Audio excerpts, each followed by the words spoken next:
السلام علیکم ورحمۃ اللہ وبرکاتہ نحمده ونصلی علی رسولہ الکریم اما بعد فاعوذ باللہ السمیع العلیم من الشیطان الرجیم بسم اللہ الرحمن الرحیم رب اشرح لی صدری ویسر لی امری واحلل عقدۃ من لسانی یفقہوا قولی واجعل لی وزیرا من اہلی اللہم انفعنا بما علمتنا وعلمنا ما ینفعنا وزدنا علما اللہم فقہنا فی الدین آمین یا رب العالمین سبحانک لا علم لنا الا ما علمتنا انک انت العلیم الحکیم۔ آج ہم سورۃ التکویر کو ڈسکس کریں گے جو کہ لاسٹ پارے کی 4th سورت ہے۔ اس کی 29 ٹوٹل آیات ہیں اور یہ مکی سورت ہے، مکہ میں نازل ہوئی۔ اس کو ہم انشاءاللہ 3 سیکشنز میں اسٹڈی کریں گے۔ اور اب اگر ہم اس کے موضوع کو دیکھیں تو اس میں ہم دیکھیں گے ڈائریکٹ ریلیشن شپ، مطلب کہ رشتہ کیا ہے قرآن کا ہمارے اعمال نامے کے ساتھ، یا قرآن کا ڈائریکٹ امپیکٹ ہے ہمارے اعمال نامے پہ۔ ہمارا اعمال نامہ کیسا ہوگا، کیسے پتہ چلے گا؟ وہ ہمارا دنیا میں قرآن کے ساتھ رشتہ کیسا ہے اس سے پتہ چلے گا۔ قرآن کی عظمت اور قرآن کو پانے کی خواہش اور اہل قرآن کی فضیلت ہم نے پچھلی صورت میں پڑھی تھی، اسی کی کنٹینیویشن اب آگے ہوگی کہ جو قرآن کے ساتھ جڑے رہیں گے اور قرآن کے ذریعے سے نصیحت حاصل کریں گے تو ان کے اعمال نامے جب بچھائے جائیں گے تو وہ اس میں سے پھر جان لیں گے کہ انہوں نے ہدایت پائی تھی اور اس کے مطابق ان کا انجام ہوگا۔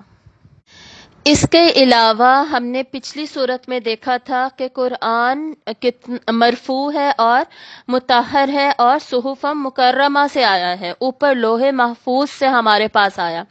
تو اب وہ جو آنے کا پروسیس تھا، ٹرانسمیشن جو ہوئی ہے وحی کی، وہ کس طریقے سے ہوئی، اس کی انٹیگریٹی کیا تھی، یا وہ کتنی دیانت داری کے ساتھ، ایمانت داری کے ساتھ قرآن آسمان سے نیچے انسان تک پہنچا، اس پروسیس کو اس صورت میں اسٹڈی کیا جائے گا۔ بہت ہی کم آیات میں اور چھوٹی آیات میں اتنے بڑے موضوع کو کور کیا جائے گا، اور بہت ہی خوبصورت آیات ہیں اس صورت کی۔ اکثر و بیشتر لوگوں کو جو قرآن مجید کی چھوٹی صورتیں ہیں وہ یاد ہوتی ہیں، یہ اتنی لمبی صورت نہیں ہے، ایون اس کی آیات بھی چھوٹی چھوٹی ہیں، 3 ورڈز کی ہیں یا 2 الفاظ ہیں، 4 الفاظ ہیں۔ تو جن کو یاد ہوتی ہیں نا، انہیں تو چاہیے کہ انتہائی غور سے ان صورتوں کی تفسیر کو دیکھیں اور سمجھیں، اس سے صورتوں کو حفظ کرنا اور اس کا حفظ رکھنا، محفوظ اس کو رکھنا بہت آسان ہو جاتا ہے۔ اور پھر جب سمجھ کے انسان یاد کرتا ہے تو تلاوت میں بھی مزہ آتا ہے اور قرآن کو نماز میں پڑھنے کا بھی صحیح لطف محسوس ہوتا ہے۔ تو ان صورتوں کو ہمیں خصوصاً زیادہ اچھے طریقے سے سمجھنا چاہیے، اور سمجھ کے جن کو نہیں حفظ یہ صورتیں انہیں کوشش کرنی چاہیے کہ وہ جیسے اگر ایک دن آپ صورت کی تفسیر سنتے ہیں تو پورے ویک میں آپ اسے آرام سے حفظ کر سکتے ہیں، بہت آسان ہے۔ اللہ تعالیٰ نے خود کہا وَلَقَدْ يَسَّرْنَا الْقُرْآنَ لِلذِّكْرِ، اللہ نے قرآن کو آسان بنایا ہے نصیحت کے لیے۔ اور جب ہم نے یہ آیت پڑھی تھی تو ہم نے دیکھا تھا کہ کتنے طریقوں سے اللہ نے اس کو آسان بنایا، اس میں سے ایک حفظ بھی تھا۔ تو ایک ہفتے میں صورتیں حفظ کرنا کوئی مشکل کام نہیں ہے، خصوصاً چھوٹی صورتیں۔ تو ان کو سمجھیں اور ساتھ ساتھ ان کو حفظ کرنا بھی اپنے ٹارگٹ میں رکھیے۔ دوسرا ہم یہ دیکھیں گے کہ سورت کے آغاز میں اعمال ناموں کا ذکر ہے، قیامت سے بات شروع ہوگی اور اعمال نامے پھیلا دیے جائیں گے، یعنی جو ہمارا رزلٹ ہے، انجام ہے، جو صحیفے ہمارے سامنے اس وقت ہوں گے ان کا پہلے ذکر ہے۔ اور جس صحیفے پہ ہم نے دنیا میں عمل کرنا ہے، جس کے مطابق دنیا گزارنی ہے، جس پہ ڈیپینڈنٹ ہے ہمارے وہ والے صحیفے اعمال نامے، اس کا ذکر بعد میں آئے گا اس صورت کے اندر، اور اینڈ والے سیکشن میں پھر ہم انشاءاللہ اس کا کنکلوژن دیکھیں گے۔ اب فرسٹ سیکشن کو سٹارٹ کرتے ہیں۔ اس کے مطابق ایک اور بات بھی بتا دوں کہ جو لاسٹ 2 سورات تھیں اس میں ہم نے پڑھا تھا فَإِذَا جَاءَتِ الطَّامَّةُ الْكُبْرىٰ، اور یہ سورۃ النازعات میں تھا، اور آبسہ میں ہم نے دیکھا تھا فَإِذَا جَاءَتِ الصَّاخَّةُ۔ تو دونوں کا مطلب ملتا جلتا ہی تھا کہ جب آ جائے گی، تو جب آ جائے گی قیامت، یہ دونوں قیامت کی ڈسکرپشنز تھیں۔ یعنی دونوں ڈسکرپشنز کے مطابق جب قیامت آ جائے گی. اس کے بعد پچھلی ہی صورت عبسہ میں ہم نے دیکھا کہ انسانوں کا کیا حال ہوگا، کیسی نفسا نفسی چھائی ہوئی ہوگی. اس کے بعد اب کنٹینیویشن ہے اس صورت کے بالکل سٹارٹ میں، وہ اینڈ تھا لاسٹ صورت کا. اب اس کے شروع میں اب باقی منظر بتائے جا رہے ہیں کہ انسان کا اگر یہ حال ہوگا جو سورہ عبس ہم نے پڑھا تو باقی کائنات کا کیا حال ہو رہا ہوگا، وہاں پہ کیا سسٹم چل رہا ہوگا. تو ہم اسے سٹارٹ کرتے ہیں، اور یہ تقریباً 13 آیات ہیں جو کہ اذا سے شروع ہوتی ہیں. اذا کیا ہوتا ہے؟ اذا وین، جو ہم وین کہتے ہیں انگلش میں، اور اردو میں ہم کہتے ہیں جب ایسا ہوگا. جب بھی ہم کہتے ہیں جب ایسا ہوگا یا when this will happen، تو اس کے بعد تب یہ ہوگا، یہ کہنا بہت ضروری ہوتا ہے. یا then this will happen، یعنی جب تم کھانا پکاؤ گی تب ہم کھانا کھائیں گے. اگر تب والی بات نہ کی جائے تو جب والی بات انکمپلیٹ رہتی ہے. ٹھیک ہے، تو یہ جو جب ہوتا ہے، when ہوتا ہے، اذا ہوتا ہے، اس کو حرف شرط کہا جاتا ہے عربی میں. اور اس کے بعد جواب شرط then کہہ کے یا تب کہہ کے دیا جاتا ہے. جیسے ہم انگلش میں بھی کہتے ہیں when you will go to school then I will do my work، اس طرح. تو اذا کا اور اس کے بعد اس کے جواب شرط کا ڈائریکٹ ریلیشن شپ ہوگا. تو یہ وہ صورت ہے جس میں سب سے زیادہ اذا سے آیتیں شروع ہونے والی ہیں، اور یہ 13 آیات ہے. اس کے بعد 14 نمبر آیت میں وہ جواب شرط دے دیا جائے گا کہ جب یہ سارا کچھ ہوگا قیامت کے دن تب پھر یہ ہو جائے گا. تو وہ جو تب یہ ہوگا نا، سب سے زیادہ فوکس ہمارا وہ ہونا چاہیے. ہمارا گول وہ ہے کہ وہ جو تب ہونا ہے وہ ٹھیک ہو، کیونکہ جو جب ہونا ہے وہ تو اللہ نے کرنا ہی کرنا ہے، وہ ہمارے ہاتھ میں ہے ہی نہیں. قیامت کے سارے مناظر وہ تو ہمارے ہاتھ میں نہیں ہے، لیکن وہ جب کے بعد جو تب ہونا ہے وہ اس کو بہتر بنانا اور سیدھے رستے پہ چلنا وہ ہمارے ہاتھ میں ہے. وہ ڈیپینڈ کرتا ہے اس پر کہ دنیا میں ہمارا قرآن کے ساتھ ریلیشن شپ کیسا ہے، رویہ کیسا ہے. اسی لیے پچھلی صورت سے قرآن کی بات شروع ہوئی، اور اب آگے اس کے سیکنڈ سیکشن میں بھی کنٹینیو ہوگی. اور یہ پہلے اعمال ناموں کا کیوں ذکر ہے؟ یہ صورتوں کا جو سٹائل ہے نا، اس میں یہ بات ضرور یاد رکھیے گا کہ یہ ہمیں سوچنے پر جھنجھوڑتی ہیں. فرض کریں یہ کسی اور کتاب کا کوئی چیپٹر ہوتا تو اس میں کیا ہوتا، اس میں سیدھے طریقے سے بات سٹارٹ کی جاتی نا کہ قرآن ایسی کتاب ہے اور اس کی یہ خوبیاں ہیں اور اس کو ایسے ایسے لایا گیا اور یہ لانے والا تھا، اس لیے اس کے مطابق چلنا ہوگا، اور پھر اعمال نامے ہمارے اس کے مطابق ہوں گے اور اعمال نامے پیش کیے جائیں گے. ایسے لائن سے چل رہا ہوتا، یعنی یوزلی ٹائم لائن کے حساب سے باقی کتابوں میں ارینجمنٹس ہوتی ہیں. لیکن قرآن کا انداز کیا ہے؟ قرآن، اس سے کیا پتہ چلتا ہے ہمیں کہ قرآن کلام الہی ہے، کلام ہے، اثر چھوڑنا ہے اس نے. اور اثر ایسے ڈائریکٹ رائٹنگ سے نہیں ہوتا، اثر اس طریقے سے ہوتا ہے جو کہ قرآن مجید کا اسلوب ہے، جو کہ انسان کو سوچنے پہ مجبور کر دیتا ہے، جھنجھوڑ کے رکھ دیتا ہے. تو اب آغاز کرتے ہیں. بسم اللہ الرحمن الرحیم. اذا الشمس کوورت، جب سورج لپیٹ دیا جائے گا. اس میں ایک اور بات نوٹ کرنے والی ہے جو کہ مجھے پہلے بھی بتانی چاہیے تھی لیکن بتانے سے مس ہوئی ہے ہمیشہ، لیکن میں یہ سوچتی ہوں، اور یہ بھی بہت ہی جھنجھوڑنے والی بات ہے. سورۃ المرسلات میں بھی ہم نے دیکھا کہ جب بھی قیامت کی نشانیاں بتائی جاتی ہیں تو فاعل کا ذکر نہیں آتا کہ کون اس کو کرنے والا ہے. جیسے اذا الشمس کوورت، جب سورج لپیٹ دیا جائے گا، اب کون کر رہا ہے؟ ہمیں تو پتہ ہے اللہ تعالیٰ کہہ رہے ہیں، لیکن فاعل کا ذکر نہیں آتا.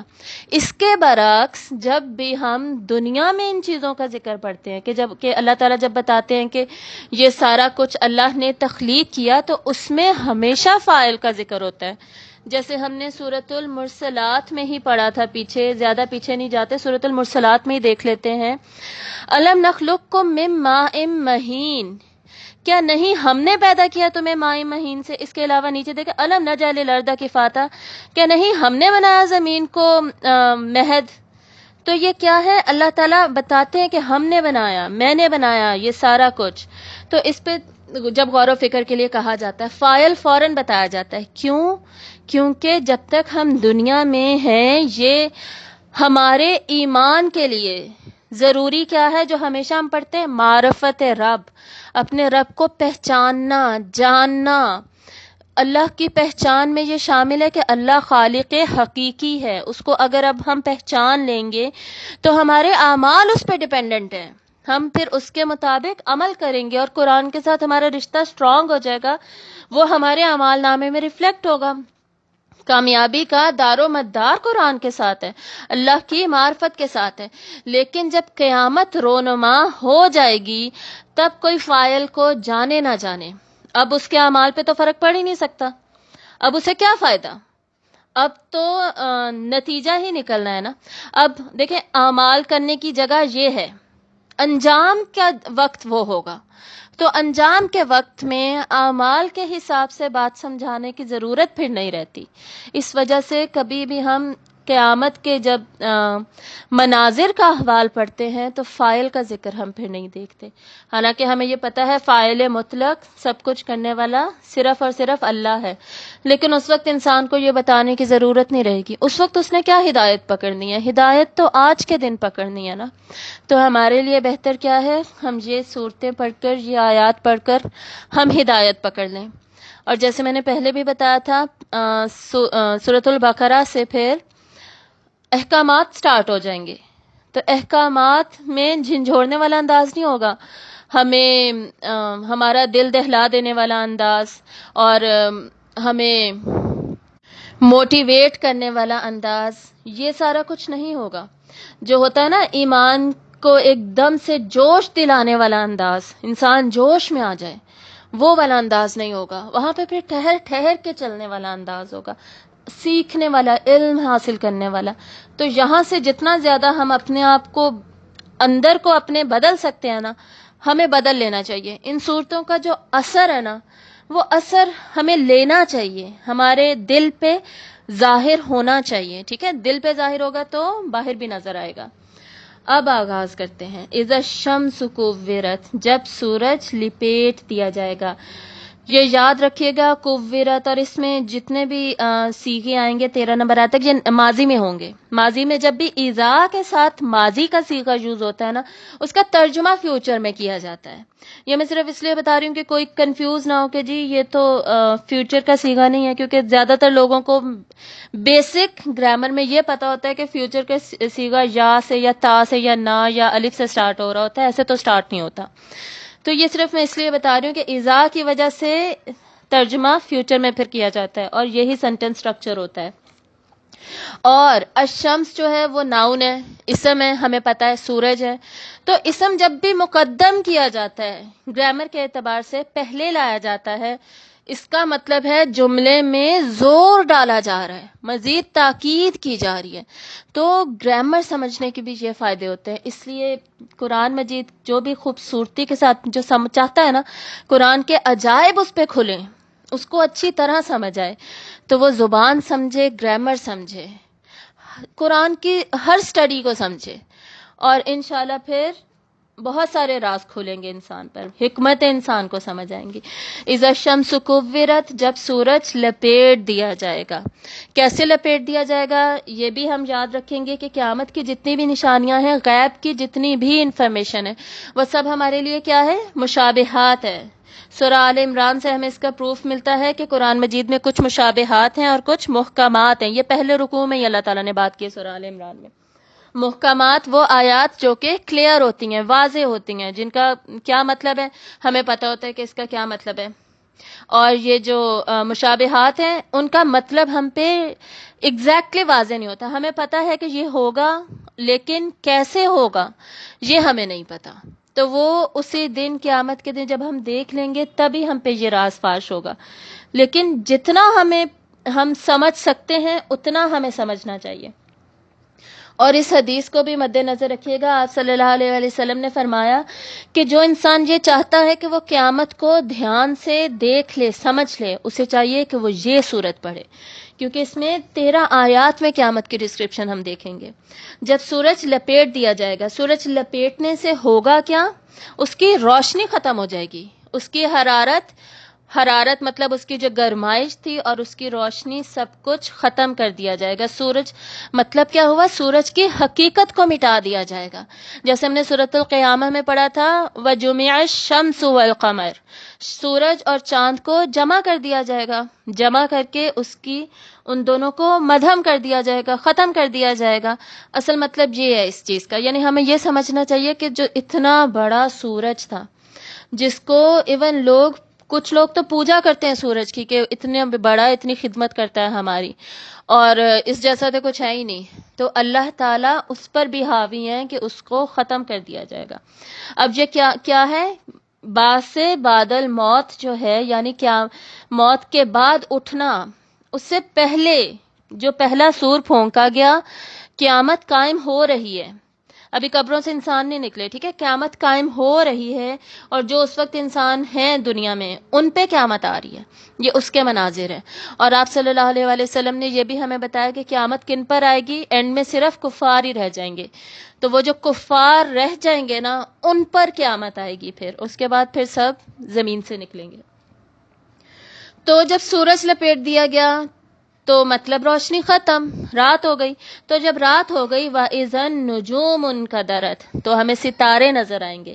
اور جب ستارے بے نور ہو جائیں گے، یعنی سورج کو ختم کیا، روشنی ختم، تو باقی ستاروں کو بھی بے نور کر دیا جائے گا. سارے سٹارز میں گیسز ہوتی ہیں اور سارے سٹارز برن کر رہے ہوتے ہیں، ان کی اپنی لائٹ ہوتی ہے، روشنی ہوتی ہے. ان سب کو بے نور کر کے ان کی حقیقت کو، جو اوریجنیلٹی تھی ان کی، اصل میں جو وہ تھے، وہ ختم کر دیا جائے گا.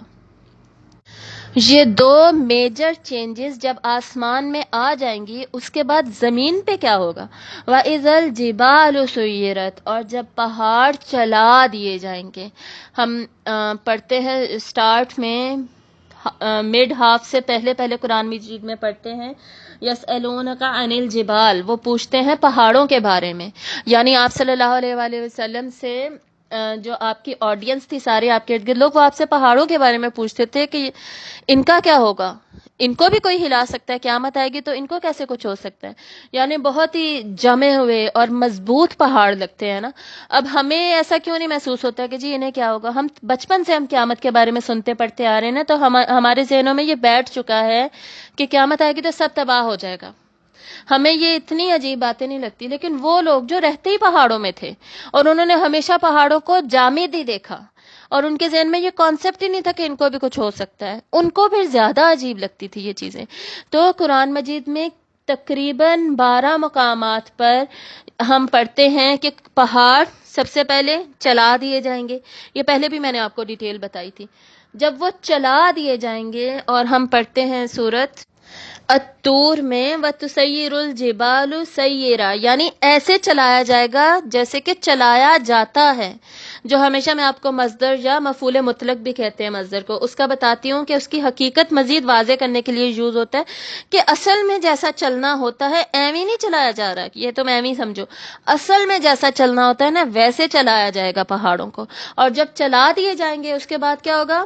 ریت بنیں گے، ریت بن کے اڑنے لگیں گے، اڑ کے دھنکی ہوئی روئی کی طرح بن کر اڑی جائیں گے، اور ان کی حقیقت ختم ہو جائے گی. ان کی بھی حقیقت، اوریجنیلٹی جو ان کی اصلیت تھی، ختم. زمین پہ بکھر جائے گا پھر سارا کچھ. یہ سورۃ القاریہ تو زیادہ تر لوگوں کو آتی ہوگی. اس میں ہم پڑھتے ہیں کالعہن المنفوش، جیسے کہ روئی ہو دھنکی ہوئی، ویسے پہاڑ ہو کر ختم ہو جائیں گے. وَإِذَا الْعِشَارُ عُطِّلَتْ، اور زمین پر کیا ہوگا؟ جب اشار اشارہ سے ہے، اشارہ 10 کو کہتے ہیں عربی میں. جب ہم گنتی دیکھتے ہیں نا، گنتی میں 10 کو اشر کہتے ہیں. تو اشار وہ اونٹنیاں تھیں جو کہ 10 months پریگننٹ ہوں، 10 ماہ کی حاملہ اونٹنیاں. عطلت، بیکار چھوڑ دی جائیں گی، ادھر ادھر بھاگنی ہوں گی. مطلب اس کا یہ ہے کہ وہ 10 ماہ کی اونٹنیاں جو تمہیں بہت زیادہ محبوب تھیں، کہ یہ ابھی بچہ پیدا کرنے ہی والی ہیں، اتنی دیر اب نہیں رہ گئی ان کے بچہ دینے میں ہمیں. تو بچہ دینے سے کیا ہوتا؟ اونٹنیاں دیکھیں، اونٹ جو خصوصاً جو شی کیملز تھیں، شی کیملز ان کے لیے ایک انویسٹمنٹ تھی. پرانے زمانے کے حساب سے سوچئے، ان کی انویسٹمنٹس یہ بڑے بڑے مالز میں، بلڈنگز میں، کمرشل پلاٹس میں، ان ساری چیزوں میں تو نہیں ہوتے تھے. اسٹاک ایکسچینج میں یہ سب تھوڑی ہوتا تھا پہلے زمانوں میں.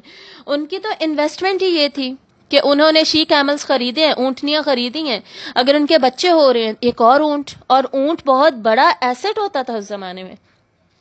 یعنی ہمارے پاس اگر ایک گاڑی ہے پھر دوسری گاڑی ہے تو کتنے ہمارے ایسٹس کتنے زیادہ بننے لگ جاتے ہیں. ہمارے پاس زیور ہے یا کوئی بھی ہمارا ایسٹ ہے، اس حساب سے انہیں سوچیے. تو ان کا تو ایسٹ بھی ایسا تھا جس میں وہ انویسٹ کر رہے ہیں، انویسٹمنٹ میں سے فوراً ریٹرن آ رہا ہے، ریٹرن آنے والا ہے، اس میں سے منافع انہیں ملنے والا ہے. تو وہ کیا کرتے ہیں، اس اونٹنی کا بہت زیادہ خیال رکھتے ہیں. اور صرف یہ نہیں کہ وہ بچہ دینے والی ہے، پھر وہ دودھ بھی دے گی تو یہ لوگ خود دودھ پیئیں گے، بچے ان کے دودھ پیئیں گے، دودھ کو بیچ بھی سکتے ہیں. یعنی ہر طرح سے اونٹنی انہیں فائدہ ہی دینے لگی ہے، اور وہ اتنی مفید ہے تو یہ لوگ اس کی حد درجہ حفاظت کرتے، اس کا خیال رکھتے کہ یہ کہیں ادھر ادھر نہ ہو جائے، اس کی خدمت کرتے، اس کو سنبھالتے، اس کو کہیں چوٹ نہ لگ جائے، کچھ بھی نہ ہو جائے، مسلسل نظر رکھی جاتی، ادھر ادھر بھاگ نہ جائے. تو اتنا زیادہ جو وہ جس چیز کی کیئر کر رہے ہیں اس کے بارے میں بتایا جا رہا ہے کہ وہ اس وقت تمہیں اس کی بھی پرواہ نہیں ہوگی، وہ ایسے ہی ادھر ادھر چھوڑ دی جائیں گی، تمہیں بالکل بھی دھیان ہی نہیں جائے گا. نفسا نفسی کا جو عالم ہوگا اس کی دوبارہ سے ڈسکرپشن دی جا رہی ہے، اس مثال کے ذریعے سے سمجھایا جا رہا ہے، یہ مثال دی جا رہی ہے. اور اس مثال کو ہم اپنے زمانے پہ کیسے اپلائی کریں گے کہ ہماری جو انویسٹمنٹس ہوں گی، فرض کریں میں نے کوئی بہت بڑا مال خریدا ہے، انویسٹ کیا ہے، اور مجھے پتا ہے اس کا مجھے ریٹرن ملنے والا ہے، اور قیامت آ جائے، قیامت آ گئی تو کیا مجھے اس انویسٹمنٹ کی فکر ہوگی، اس کے ریٹرن کی فکر ہوگی؟ ہائے میرا یہ تھا، میں نے اس کو ایسے ایسے انویسٹ کیا تھا، اس کا یہ ریٹرن آنے والا تھا، اب میں کیا کروں، یہ تو قیامت آ گئی. ایسا تو کچھ بھی نہیں ہوگا اس دن پھر کیا ہوگا؟ صرف اور صرف انسان کو اپنے انجام کی فکر ہوگی، اپنے کسی بھی ایسٹ کی یا انویسٹمنٹ کی فکر نہیں ہوگی. یہ یہاں پر بتایا جا رہا ہے، اور یہ بتانے کا کتنا خوبصورت انداز ہے کہ ڈائریکٹلی مثال دے کے بتایا جا رہا ہے. اب سوچیں کہ اس وقت کی جو آڈینس تھی وہی نازل ہوئی اور وہ ڈائریکٹلی وہی کو سن رہے ہیں اور انہی کی مثال ان کو دی جا رہی ہے، تو کتنا زیادہ امپیکٹ چھوڑتی ہوگی، کتنا زیادہ اثر ہوتا ہوگا ان پر. تو ہم نے بھی اس مثال کو اپنی مثالوں پہ رکھنا ہے اور اپنے لیے پھر سبق لینا ہے. وَإِذَا الْوُحُوشُ حُشِرَتْ، اور جب وحشی جانور، وحوش وحشی، حشرت حشر جیسے قیامت کا نام بھی ہے یوم الحشر، اکٹھے جمع کر دینے کا دن، اکٹھے کر دیے جائیں گے. اور حشر کیسا اکٹھا کرنا ہوتا ہے؟ جیسے جانوروں کو اکٹھا کیا جاتا ہے، جانوروں کے لیے حشر کا ورڈ یوز ہوتا ہے. تو وہ وحشی جانور جو کہ دنیا میں ایک دوسرے کے پاس نہیں آتے تھے کیونکہ انہیں پتا ہے وہ ایک دوسرے کو چیر پھاڑ ڈالیں گے، مار ڈالیں گے. جب وحشی جانور کسی اور جانور کے پاس جائیں گے تو دوسرے جانور بھاگتے کہ یہ ہمیں مار ڈالیں گے، دور دور رہتے. وحشی جانور ہمیشہ اکیلا اپنوں میں رہتا ہے. تو سارے اکٹھے کر دیے جائیں گے، مطلب اس دن ان چیزوں کا بھی خیال نہیں رہے گا. یہ دہلا دینے والی، دہشت زدہ کرنے والی کیا ہوگی اس دن؟ قیامت ہوگی. کسی اور چیز کا خوف، ڈر اور فکر نہیں رہے گا. اور زمین کے اوپر کیا ہوگا؟ وَإِذَا الْبِحَارُ سُجِّرَتْ، بحار بحر کی جمع ہے، بحر ہم اردو میں بھی بولتے ہیں سمندر. اور جب سمندر سجرت بھڑکا دیے جائیں گے، مطلب سمندر جیسے آپ سمجھے سمندر کے نیچے آگ لگی ہوئی ہو، زمین کے اندر لاوا ہے نا، زمین کو کھینچا جائے گا. ہم آگے پڑھیں گے سورۃ الانشقاق میں، وَإِذَا الْأَرْضُ مُدَّتْ، زمین کو کھینچ دیا جائے گا. جب کھینچا جائے گا تو اس کے اندر جتنی بھی چیزیں وہ باہر کو نکلیں گی. جیسے فرض کریں کوئی دوپٹہ پڑا، اس کے اوپر کچرا ہے، کوئی چیز کھائی تھی، کھانا گرا ہوا ہے، جیسے نمکو گری ہوئی ہے، آپ یہ سمجھ لیں، اور دوپٹہ تھوڑا مڑا سا پڑا ہوا ہے، جیسے یوزلی کپڑا پڑا ہوا ہوتا ہے. جب ہم اس کے چاروں کنارے پکڑ کے ایسے اس کو سیدھا کریں گے تو اس کے اندر جو جو چھپا ہوا تھا، ادھر ادھر پھنسا ہوا تھا، وہ ایسے اوپر کو ہوگا کہ نہیں ہوگا؟ ہوگا نا، ایسے اوپر کو نکلے گا. تو اسی طرح جب زمین کو کھینچا جائے گا اس کی بھی ساری چیزیں باہر کو نکلیں گی. ہمیں پتہ ہے زمین کے اندر لاوا ہے، تو وہ جب لاوا بھی اوپر کو آئے گا تو سمندر بھڑکے گا، سمندر کی لہریں اٹھیں گی، اور اٹھ کے سمندر ویپرز بن کر، ویپرز یعنی آبی بخارات میرے خیال میں کہتے ہیں، بخارات بن کے اڑ جائے گا. سمندر کی بھی حقیقت ختم، سب کچھ ختم ہو رہا ہے.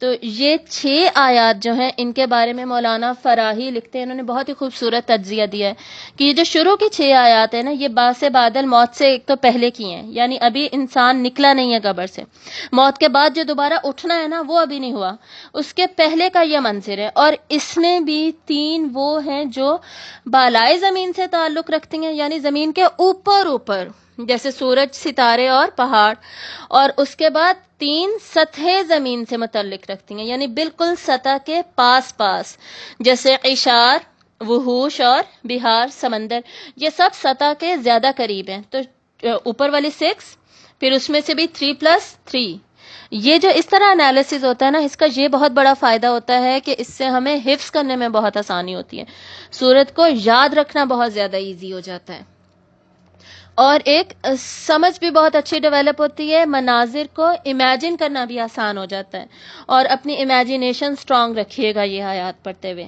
سوچئے گا ان کو۔ آگے نمبر 7 آیت اب دیکھتے ہیں، وَإِذَا النُّفُوسُ زُوِّجَتْ، اور جب جانیں جوڑ دی جائیں گی، نفوس نفس ہماری جان، وہ جوڑ دی جائیں گی۔ کس سے جوڑ دی جائیں گی؟ جب انسان مرا تو اس کی جان نکال دی گئی، تو جب قیامت آئے گی اب اس کے دوبارہ اٹھنے کا وقت آ گیا، اب اس کے جسم کے ساتھ جانوں کو جوڑ دیا جائے گا، یہ جوڑے بنائے جائیں گے۔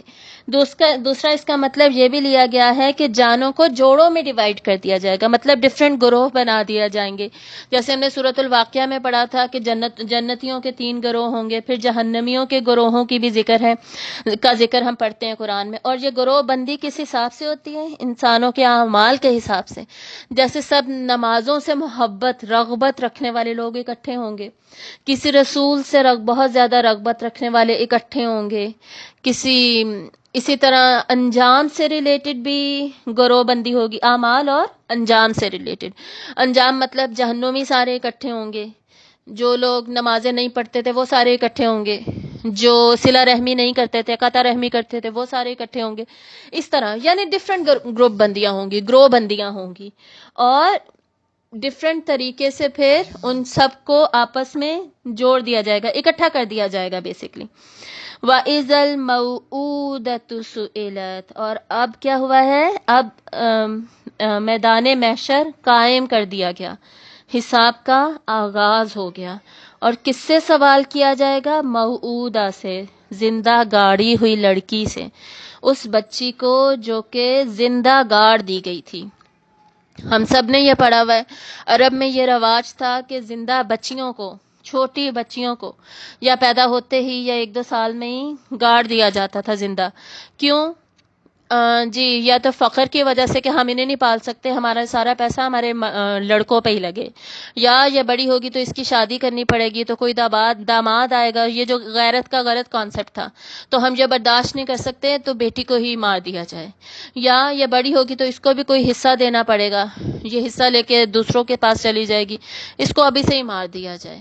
اور یہ کوئی ایسی چیز نہیں کہ جو اب پریکٹس نہیں ہوتی، اب کیا ایسا نہیں ہوتا؟ اب کیا بچیوں کو نہیں مارا جاتا؟ کتنے زیادہ ابارشنز ہوتے ہیں۔ یہ جو لوگ ابارشن کرواتے ہیں نا، ان کو بھی ڈرنا چاہیے یہ آیات سن کر، کہ کیا ان سے نہیں پوچھیں گے وہ بچے کہ کیوں ہمیں گاڑ دیا گیا، کیوں ہمیں قتل کر دیا گیا؟ اللہ نے ایک انسان کو بنایا، اس کو بنانا شروع کیا، اور انسان نے اپنی مرضی سے اس کو ختم کر دیا، اس کی جان لے لی، تو کیا اس کا سوال نہیں ہوگا؟ اگر یہ سوال ہوگا جو یہاں پر لکھا گیا ہے، سوال کیا ہوگا؟ اس سے پوچھا جائے گا بِأَيِّ ذَنبٍ قُتِلَتْ، کس وجہ سے تمہیں مارا گیا، کس گناہ کی وجہ سے تمہیں مارا گیا؟ تو اور ہم کس طرح مار رہے ہیں بچیوں کو؟ کہتے ہوئے بھی یعنی دل دہلتا ہے، کہتے ہوئے ہمارے سامنے کتنے ریپ کیسز ہوئے ہیں اس پچھلے سال میں، اس سے پچھلے سال میں زینب کا ریپ کیس ہوا، اس کے بعد کتنی بچیوں کا ہم نے، وہ پشاور کی ایک بچی کا، مجھے اب نام سب کے یاد نہیں ہے، لیکن ہم سب نے نیوز دیکھی، ہم سب نے پڑھی، ہم سب نے ان کے والدین کو روتے دیکھا، ریپ کر کے بچیاں مار دی گئیں، بچے بھی مار کے پھینک دیے گئے، کوڑے میں پھینک دیے گئے، کہیں اور جگہ پھینک دیے گئے، دفنا دیے گئے، زندوں کو ہی مار دیا گیا نا، کتنا برا سلوک کیا گیا۔ کیا ان سے نہیں پوچھا جائے گا؟ یہ بات یاد رکھیے گا کہ حقوق اللہ ہوتے ہیں اور حقوق العباد ہوتے ہیں. حقوق اللہ میں جس نے ایک تو سب سے پہلے آتی ہے توحید. جو مشرک ہیں وہ تو الگ ہی ہو گئے نا, انہیں الگ کر دیں, ٹھیک ہے, شرک والے الگ ہو گئے. اب جو مسلمان ہے سب سے پہلا سوال کس چیز کا؟ نماز کا. جو حقوق العباد ہے اس میں سب سے پہلا سوال کس چیز کا؟ قتل کا. قتل کا سب سے پہلے حساب ہوگا, کیونکہ حقوق العباد کو غضب کرنا, اس میں زیادتی کرنا, کسی انسان کے ساتھ سب سے بڑی زیادتی کیا ہو سکتی ہے؟ اس کی جان ہی لے لی جائے, یہ سب سے بڑی زیادتی ہے نا کسی انسان کے ساتھ. تو سب سے پہلا اس کا سوال ہوگا پھر. اور ہمیں ڈرنا چاہیے. آج کل کیسے قتل ہوتے ہیں؟ ایسے ہی قتل ہو جاتے ہیں, بس کوئی انسان سوچتا بھی نہیں ہے کسی کو دوسرے کو قتل کرتے ہوئے, خصوصاً یہ قبائلی علاقوں میں, یا یہ آپسی جھگڑوں میں, یا یہ جہاں پہ بیٹیوں کو دے دیا جاتا ہے, یہ کسی نے کسی کے ساتھ کوئی اور زیادتی کی ہے, کوئی گناہ کیا ہے تو بیٹی کو پیش کر دیا گیا, جی ٹھیک ہے آپ اس کے ساتھ تم شادی کر لو, یا ایسی یہ جو کالی کی رسم اور پتہ نہیں کیا کیا رسمیں چل رہی ہوتی ہیں, بھینٹ چڑھایا جاتا ہے لڑکیوں کو. تو سب سے پہلا سوال یہ ہوگا. اور یہ دیکھ لیجئے کہ پوچھا کس سے جا رہا ہے. قاتل سے نہیں پوچھا جا رہا کہ تم نے یہ گناہ کیوں کیا, تم نے اس بچی کو کیوں زندہ درگور کر دیا, تم نے اس بچی کا ریپ کر کے کیوں اس کو دفنا ڈالا. وَإِذَا الْمَوْءُودَةُ سُئِلَتْ, اور جب زندہ گاڑی ہوئی لڑکی پوچھی جائے گی, وہ جس کو مار کے پھینکا تھا نا, یا جس کو زندہ دفنا دیا تھا, اس سے پوچھا جائے گا بِأَيِّ ذَنبٍ قُتِلَتْ, کس گناہ کے وجہ سے تم ماری گئی, کس گناہ کی وجہ سے وہ ماری گئی. اللہ تعالیٰ قاتل سے بات کرنا بھی پسند نہیں کریں گے. اتنا بڑا گناہ ہے قاتل کا, اور اتنا سخت انجام ہوگا قاتل کا. اور وہ جو مقتول بچی ہوگی وہ بتائے گی, اور اس دن کسی اور گواہ کی ضرورت نہیں ہوگی, کسی اور کو وہ ثابت کرنے کی ضرورت نہیں پڑے گی. اور اللہ کو تو ویسے بھی پتہ ہے کہ کیا ہوا تھا اور آگے کیا ہونا ہے, لیکن ان سے پوچھا جائے گا تاکہ احساس ہو سب کو. اور جو مجرم ہے اس کو شدید احساس ہو, اپنے کیے کی شدید تکلیف ہو پھر اس کو اس وقت. اور اب وہ دیکھے گا کہ وہ بچ کے جائے کہاں, وہ کیسے بچے گا, وہ اپنے انجام سے دور کیسے ہو سکے گا. اتنی یعنی یہ جو 2 آیات ہیں نا, یہ جب بھی میں پڑھتی ہوں مجھے صحیح دل دہلانے والی آیات لگتی ہیں. اور خصوصاً جب بھی اس طرح کے واقعات ہوتے ہیں نا دنیا میں, تو بس یہی 2 آیات میرے سامنے آتی ہیں. اللہ تعالیٰ سب کو راہ ہدایت دکھائیں, اور ان لوگوں کو بھی کچھ عقل دیں, اور ان کو صراط مستقیم دکھائیں. پتہ نہیں کیسے لوگوں کی ہمت آتی ہے کہ لوگ اس طرح کے گناہ بھی کر جاتے ہیں. جانور پن ہے یہ, وحشی ہونے کی حد ہے یہ. وَإِذَا الصُّحُفُ نُشِرَتْ, اور جب صحف, صحائف, صحیفہ کی جمع ہے. صحیفہ مطلب اعمال نامہ, صحیفہ ویسے کتاب کو کہتے ہیں. تو اس دن جو کتابیں ہوں گی وہ ہوں گی اعمال نامے. نشرت, نشر کر دیے جائیں گے. جیسے آج کل خبریں نشر ہوتی ہیں نا, یعنی پھیلا دی جاتی ہیں. نشر کرنا, ہر جگہ پہ نیوز پہنچ گئی, پی ٹی وی پہ کچھ نشر ہوا ہے پورے ملک میں پتہ چل گیا, تو ہر ایک کے اعمال نامے اس کے سامنے پھیلا دیے جائیں گے تاکہ اس کو پتہ چل جائے کہ جی اس نے کیا کیا ہے. اور وہ دیکھ لے کہ جی کوئی ایک چیز, اس کی ایک اور کوئی ایک ذرے کے برابر نہ نیکی اور نہ برائی, کچھ بھی نہیں چھپا ہوا, سارا کچھ ریکارڈڈ ہے, اس کے سامنے ہے سارا کچھ. تو اس کے اعمال نامے رکھ دیے جائیں گے.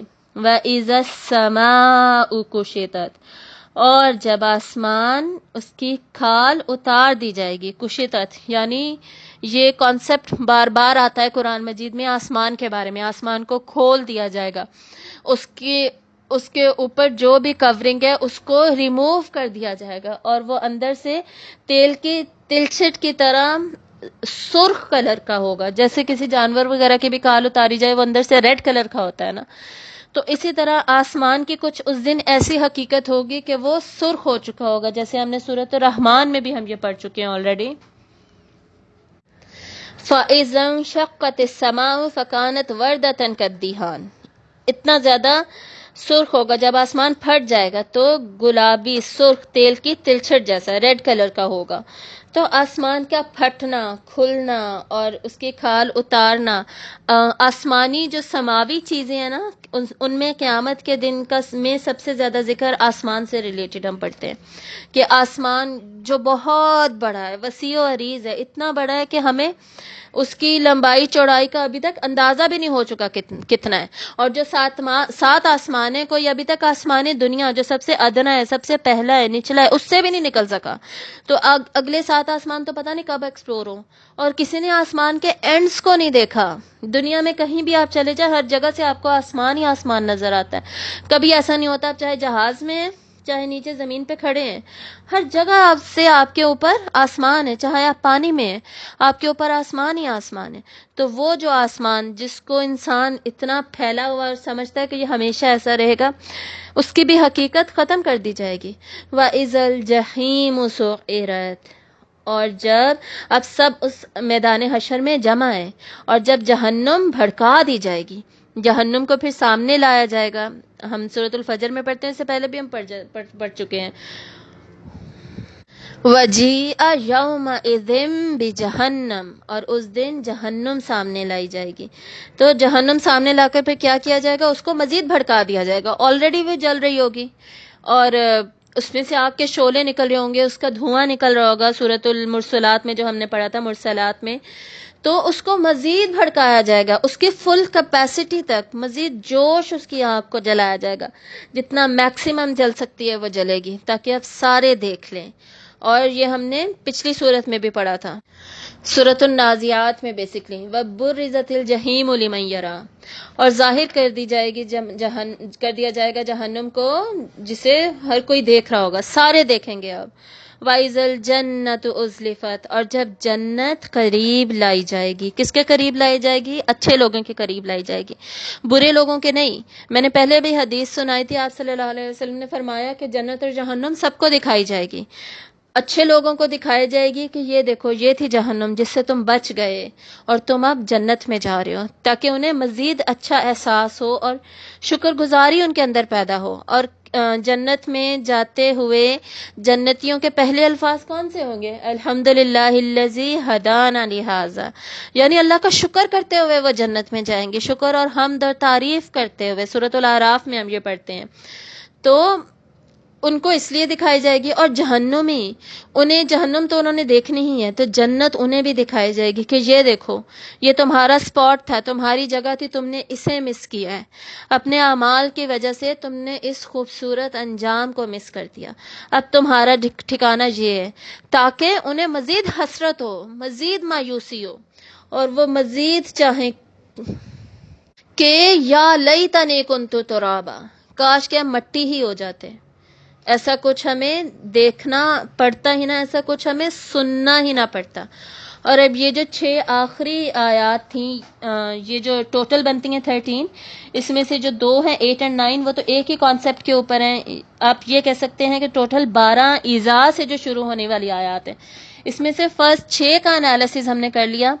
اگلی 6 کے بارے میں مولانا فراہی کہتے ہیں کہ ان آخر کے 6 احوال میں سے 3 وہ ہیں، پہلے 3 جو انسان پر طاری ہونے والے ہیں، اور باقی 3 وہ ہیں جو اس سے فاصلے پر ہونے والے ہیں، جیسے آسمان، جہنم اور جنت والا. اور اس سے پہلے 3 آپ نے دیکھ لیے. مزید وہ فرماتے ہیں کہ ان 13 آیات میں سے جو پہلے 3 احوال تھے اور جو آخری 3 ہیں، وہ انسان کی سراؤنڈنگز میں ہونے والے ہیں، ارد گرد. اور جو درمیان والے 6 رہ گئے، وہ انسان کے حالات سے قریب تر ہیں. یہ ایک خوبصورت ڈویژن کی ہے مولانا فراہی نے ان پہلی 13 آیات کی.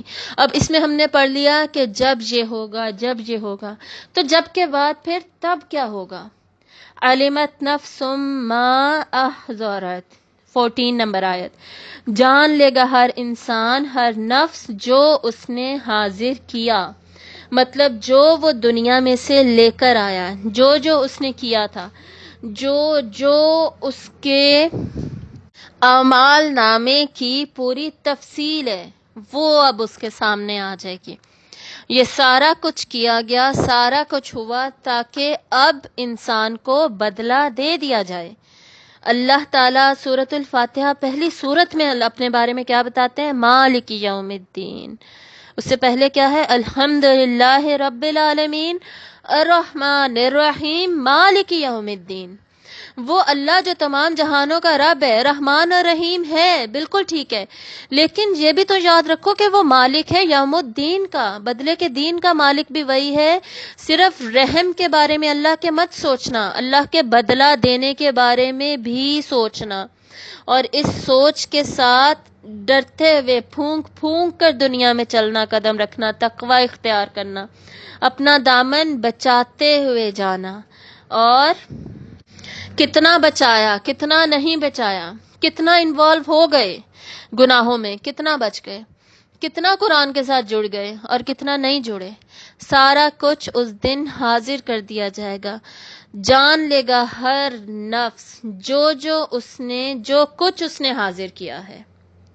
یہاں پر ہمارا فرسٹ سیکشن مکمل ہوتا ہے، اور اس کے بعد ہم دیکھیں گے کہ یہ جو انسان نے جاننا ہے اس کے اعمال ناموں میں جو ہے، تو وہ اب ہم میں یہ تڑپ پیدا ہو جانی چاہیے کہ یا اللہ میرا اعمال نامہ اچھا ہی ہو، سب سے اچھا ہو، اس میں سارا کچھ اچھا لکھا ہوا ہو، اس میں اچھائیاں میری کمیوں پر حاوی ہوں. یا اللہ میں اس دن جنت کو دیکھنے والوں میں سے ہوں، اس دن میرے چہروں پر خوشی ہو، روشنی ہو. اس کے لیے مجھے کرنا کیا ہے؟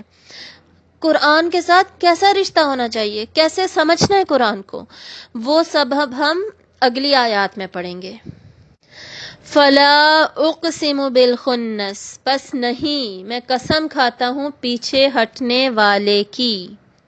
جو سامنے مخاطب ہیں ان کے تصورات کی نفی کی جا رہی ہے کہ نہیں، ویسا نہیں ہے جیسا کہ تم سمجھتے ہو، بلکہ میں قسم کھاتا ہوں جو اس کی جو بار بار آئے اور آ کر پھر پیچھے ہٹ جائے، پلٹ جائے، واپس چلی جائے.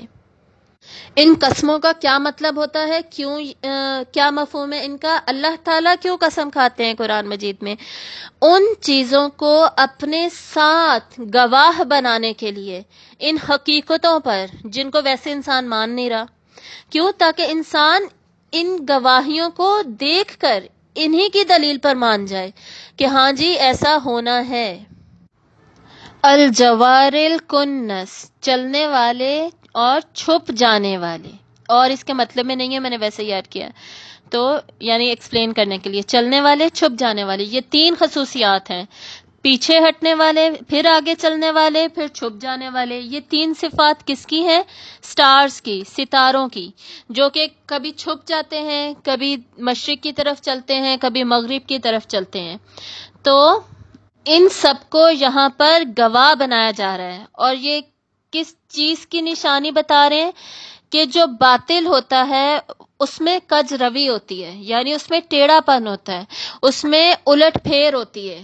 باطل جو بھی لوگ ہوں گے وہ کبھی ایک بات کریں گے، کبھی دوسری بات کریں گے. اسی طرح جو پرانی آسمانی کتابیں تھیں، تورات و انجیل، ان میں پہلے حق تھا، اللہ کی طرف سے تھی وہ کتابیں، لیکن انسان نے، یہودیوں نصارہ نے اس میں تحریف کر دی، ان میں چینجز کر دی. تو اب ان میں انہوں نے بہت زیادہ باطل کو مکس کر دیا، کچھ اس میں حق رہ گیا، کچھ اس میں باطل رہ گیا. تو اب اس کو نہیں مانا جا سکتا، آگے اب اس کی ریپلیسمنٹ ہوگی. وَاللَّيْلِ إِذَا عَسْعَسَ، اور کس کی قسم اور کس کو گواہ بنایا جا رہا ہے؟ رات کو. رات کی جب وہ رخصت ہوتی ہے، یعنی وہ رات جس کی سیاہی اب ختم ہو رہی ہے، اب جا رہی ہے. مطلب اس کو بہت سارے علماء نے فترۃ الوحی کے ساتھ ریلیٹ کیا ہے کہ وہ جو وحی کے درمیان میں بریک اپ آیا تھا، گیپ آیا تھا، جس میں کہ وحی کا سلسلہ منقطع ہوا تھا حضرت عیسیٰ کے بعد، حضرت عیسیٰ علیہ السلام اور حضرت محمد صلی اللہ علیہ وآلہ وسلم کے درمیان میں جو 600 سال کا گیپ آیا، وہ رات کا وقت تھا. اب وہ جو رات ہے، جو وحی کی روشنی تھی، جو حق تھا، وہ ابھی نہیں آیا. تو وہ جو رات ہے وہ اب رخصت ہو رہی ہے، جا رہی ہے، اور صبح ہونے والی ہے، حق آنے والا ہے. وَالصُّبْحِ إِذَا تَنَفَّسَ، اور صبح کی جب وہ سانس لیتی ہے، یعنی صبح اب نکل رہی ہے، روشن ہو رہی ہے، آ رہی ہے تمہارے پاس. اللہ کی وحی، اللہ کا حق آ رہا ہے. اس حقیقت کو، اس صبح کو، اس روشنی کو پہچانو. اوپر ستاروں اور سورج کی پوری روشنی ختم ہونے کی بات تھی، اور اب نیچے اس دنیا میں روشنی آنے کی، روشنی پھیلنے کی بات ہو رہی ہے۔ صرف قرآن وحی الہی ہی ہماری زندگیوں میں اندھیروں کو ختم کرتا ہے اور اس کو روشنیوں کے ساتھ بھر دیتا ہے۔ اور یہ ساری حقیقتیں یہ کس بات پر گواہ ہیں؟ اِنَّهُ لَقَوْلُ رَسُولٍ کریم، بے شک وہ یقیناً قول ہے ایک پیغمبر کا، رسول کا، جو پیغمبر ہیں، کریم، معزز۔ وہ کیا؟ وہ قرآن، یعنی قرآن کیا ہے؟ قول ہے۔ قرآن ویسے کلام اللہ ہے، اللہ تعالیٰ کی حدیث ہے، اللہ تعالیٰ کی بات ہے، اور لیکن وہ آگے مزید کہا گیا ہے، تو جو کہنے والا ہے نا اس کا وہ قول بن جاتا ہے۔ یعنی کلام تو یہ اللہ تعالیٰ کا ہے، لیکن اللہ نے یہ پھر کسی کی زبان سے کہلوایا، یہ کسی کی زبان سے ادا ہوا ہے۔ کس کی زبان سے؟ اللہ تعالیٰ نے کن رسولوں کو چنا؟ اس کے لیے سورۃ الحج کی آیت ہے 75 جو بہت امپورٹنٹ ہے، یہاں پر اس کو نوٹ کرنا۔ تو اس کو پہلے دیکھ لیجئے، اللہ یستفی، اللہ چن لیتا ہے۔ یہ جو یستفی کا ورڈ ہے نا، اس کو آپ مصطفیٰ سے یاد رکھ سکتے ہیں۔ مصطفیٰ جو نام ہے وہ یستفی سے ہی نکلا ہے، اس کا ناؤن ہے۔ مصطفیٰ ہوتا ہے چنا ہوا، جس انسان کو چوز کیا گیا ہے۔ تو اللہ یستفی، اللہ چن لیتا ہے، من الملائکۃ، فرشتوں میں سے، رسولن، رسول، اللہ فرشتوں میں سے بھی رسول چنتا ہے جس کے ذریعے اللہ اپنا پیغام آگے پہنچاتا ہے، ومن الناس، اور لوگوں میں سے بھی۔ اب اللہ چاہے تو کسی بھی طریقے سے پیغام پہنچا دے، چاہے ہماری نظروں کے سامنے ایک دم سے قرآن ظاہر ہو جائے یا اللہ کا پیغام ظاہر ہو جائے، لیکن اللہ تعالیٰ نے اپنی مرضی سے، اپنی پسند سے، اپنی مشیت سے اس پروسیس کو چنا، اور اس پروسیس میں اللہ نے رسولوں کو چننا پسند کیا، اور رسولوں کے ذریعے سے قرآن کو ان کا قول بنا کر، ان کی بات بنا کر، ان کی زبان سے کہلوا کر آگے پہنچایا۔ یہ جو پروسیس ہے ٹرانسمیشن اور وہی کیسے قرآن مجید، کیسے وہ جو صحف مکرمہ میں تھا، مرفوعۃ مطہرہ، جو وہاں پر تھا، اتنی اونچی جگہ پر، اتنے اونچے مقام پر، لوح محفوظ پر، اور اس فرشتے تھے اس کے ارد گرد، وہاں سے ہم انسان ایک ہمارے تک کیسے پہنچا، اور اس کی پھر ہم نے کیسے قدر کرنی ہے، کیسے اس کے ساتھ جڑنا ہے، یہ ساری بات ہوگی یہاں پر۔ اور کیوں یہ پروسیس کیوں بتایا جا رہا ہے، یہ بھی ہم آگے اسٹڈی کریں گے۔ پہلے ہم اس کو پڑھ لیتے ہیں کہ وہ پروسیس تھا کیا، اس کو ہم نے اچھے طریقے سے سمجھنا ہے۔ کیونکہ یہ تھوڑی سی ٹیکنیکل گفتگو ہے، ٹیکنیکل باتیں جو کہ نارملی لوگ ان باتوں پر اتنا زیادہ فوکس نہیں کرتے، اور مسلمان اس لیے بھی فوکس نہیں کر رہے ہوتے کہ بہت ساروں کو، ہمیں بچپن سے پتہ ہوتا ہے حضرت جبرائیل وحی لائے تھے آپ صلی اللہ علیہ وسلم تک، آپ صلی اللہ علیہ وسلم نے آگے ہمیں دی، لیکن جو نان مسلمز ہیں جن کے لیے نیو انفارمیشن ہے، یہ ان کے لیے یہ بہت امپورٹنٹ ہے، اور ہمارے لیے بھی یہ، ہم بیسکلی اس کے امپورٹنس کو سمجھتے نہیں ہیں۔ ہم جو بچپن سے باتیں پتہ ہوتی ہیں نا، ہم اس کو بہت عام سا لے رہے ہوتے ہیں۔ تو اب ہم اس کی اہمیت کو سمجھیں گے کہ یہ باتیں کیوں اہم ہیں، اس کا امپیکٹ، اس کا اثر کیا پڑتا ہے ہمارے قرآن کے ساتھ، وحی کے ساتھ ریلیشن شپ پر، کیا فرق پڑے گا اس سے۔ تو سب سے پہلے تو ہمیں یہ جان لینا چاہیے کہ اللہ تعالیٰ اپنے پیغمبر کو، اپنے رسول کو، وہ جو اللہ کا کلام آگے پہنچائے، اس کو خود اپنی مرضی سے چوز کرتے ہیں، چنتے ہیں۔ ان میں سے سب سے پہلے جو اول نمبر پہ جو رسول ہوں گے وہ فرشتے ہوں گے، ظاہر ہے فرشتے کے ذریعے سے پیغام وحی آئے گا، تو اللہ تعالیٰ نے ایک فرشتے کو چنا، حضرت جبرائیل علیہ السلام کو۔ تو یہاں پر جو پہلا یہ 19 نمبر آیت جو ہے، اس میں رسول کریم سے مراد حضرت جبرائیل علیہ السلام ہے۔ اب آگے اگلی کچھ آیات میں ان کا ذکر ہوگا کہ اللہ نے جس پہلے رسول کو چنا وہ کیسے تھے، ان کی کیا صفات تھی، ان کو کس بیسس پر چنا گیا، اور کیوں امپورٹنٹ تھا کہ انہی صفات والے فرشتے کو چنا جائے۔ انہ لقول رسول کریم، بے شک وہ یقیناً قول ہے ایک پیغمبر معزز کا، ایک رسول کا جو کہ بہت زیادہ معزز ہیں۔ حضرت جبرائیل علیہ السلام کون ہیں؟ وہ فرشتوں کے سردار ہیں، یہ ہم جانتے ہیں حدیث کے ذریعے سے، تو بہت زیادہ عزت والے ہیں۔ کیوں؟ کیونکہ قرآن خود ایک عزت والی چیز ہے، مرفوع ہے، جس کو اونچا سٹیٹس دیا گیا ہے، بہت اونچا مرتبہ دیا گیا ہے، تو اس کو ایک صرف عزت والا فرشتہ ہی لا سکتا ہے، تو وہ فرشتہ لا رہا ہے ذی قوت، جو بہت زیادہ قوت والا ہے، طاقت والا ہے۔ یعنی یہ نہیں کہ اب وہ لا رہے ہیں تو ان سے کوئی چھین لے، کوئی شیطان آ کے انفارمیشن لینے کی کوشش کرے، جیسے سورۃ الجن میں ہم نے پڑھا تھا کہ وہ آسمان میں بکھر جاتے جنات اور اپنے مقعد پر بیٹھتے کہ کوئی انفارمیشن ہمیں مل جائے۔ قوت والے ہیں، ان سے کوئی کچھ لے نہیں سکتا، چھین نہیں سکتا۔ تو اب ہمیں پتہ کیا چل رہا ہے کہ یہ صفات اس رسول میں ہونی ضروری ہے جو کہ قرآن لا رہا ہے۔ اللہ تعالیٰ نے اگر ان رسول کے ذریعے سے بھیجا تو اس کے پیچھے یہ وجوہات ہیں کہ وہ خود کریم ہیں، وہ خود قوت والے ہیں۔ تو کیا ابھی جا رہا ہے؟ اگر کسی انسان کے ذہن میں، دل میں کوئی وحی سے ریلیٹڈ شکوک ہے کہ یہ اللہ کی طرف سے نہیں ہے، وہ سارے شک نکل جائیں۔ موسٹلی جو نان مسلمز ہوتے ہیں ان کے ذہن میں، ان کے دل میں کیا ہوتا ہے، یہ ذہن میں کیا ہوتا ہے، یہ وہ کیا کہتے ہیں کہ یہ اللہ کی کتاب نہیں ہے، یہ انسان کی ہے، آپ صلی اللہ علیہ وسلم نے خود لکھ لی۔ یا اور بھی بہت سارے لوگ، لبرل لوگ ہیں، ایتھیسٹ ہیں، بہت سارے لوگوں کی یہی رائے ہوتی ہے۔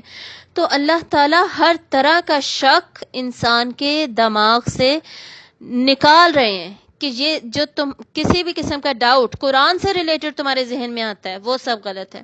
اس فرشتے کے ذریعے سے وہ آیا ہے، کوئی عام چیز نہیں ہے، عام بات نہیں ہے۔ عند ذی العرش مکین، اور مزید ان کی کیا صفت ہے کہ وہ عرش والے کے نزدیک ہیں، جو کہ بلند مرتبہ ہے۔ مطلب حضرت جبرائیل علیہ السلام کا جو مقام ہے، جو ان کا سمجھے ان کا ریزیڈنس ہے، جو ان کی جگہ ہے، وہ کوئی کم نہیں ہے، وہ عرش والے کے قریب ہے اور بہت بلند تر مقام ہے۔ اور جب آپ صلی اللہ علیہ وسلم نے دیکھا بھی حضرت جبرائیل علیہ السلام کو، تو افق پر دیکھا تھا نا، آسمان پر 2 دفعہ جب ان کو اصلی ملکی حالت میں فرشتے کی ہی شکل میں جب آپ نے دیکھا تو افق پر دیکھا، آپ حضرت جبرائیل پھیلے ہوئے تھے، دائیں سے بائیں جانب پر آپ صلی اللہ علیہ وسلم فرماتے ہیں کہ ہر جگہ پہ صرف وہی مجھے نظر آ رہے تھے، اتنے زیادہ وہ پھیلے ہوئے تھے۔ اور جب آپ صلی اللہ علیہ وسلم معراج پر گئے ہیں تو سدرۃ المنتہا تک حضرت جبرائیل گئے، اور پھر اس کے آگے آپ صلی اللہ علیہ وسلم اکیلے گئے، اور حضرت جبرائیل نے فرمایا بس یہاں تک یہ میری جگہ، اس سے آگے میری جگہ نہیں ہے۔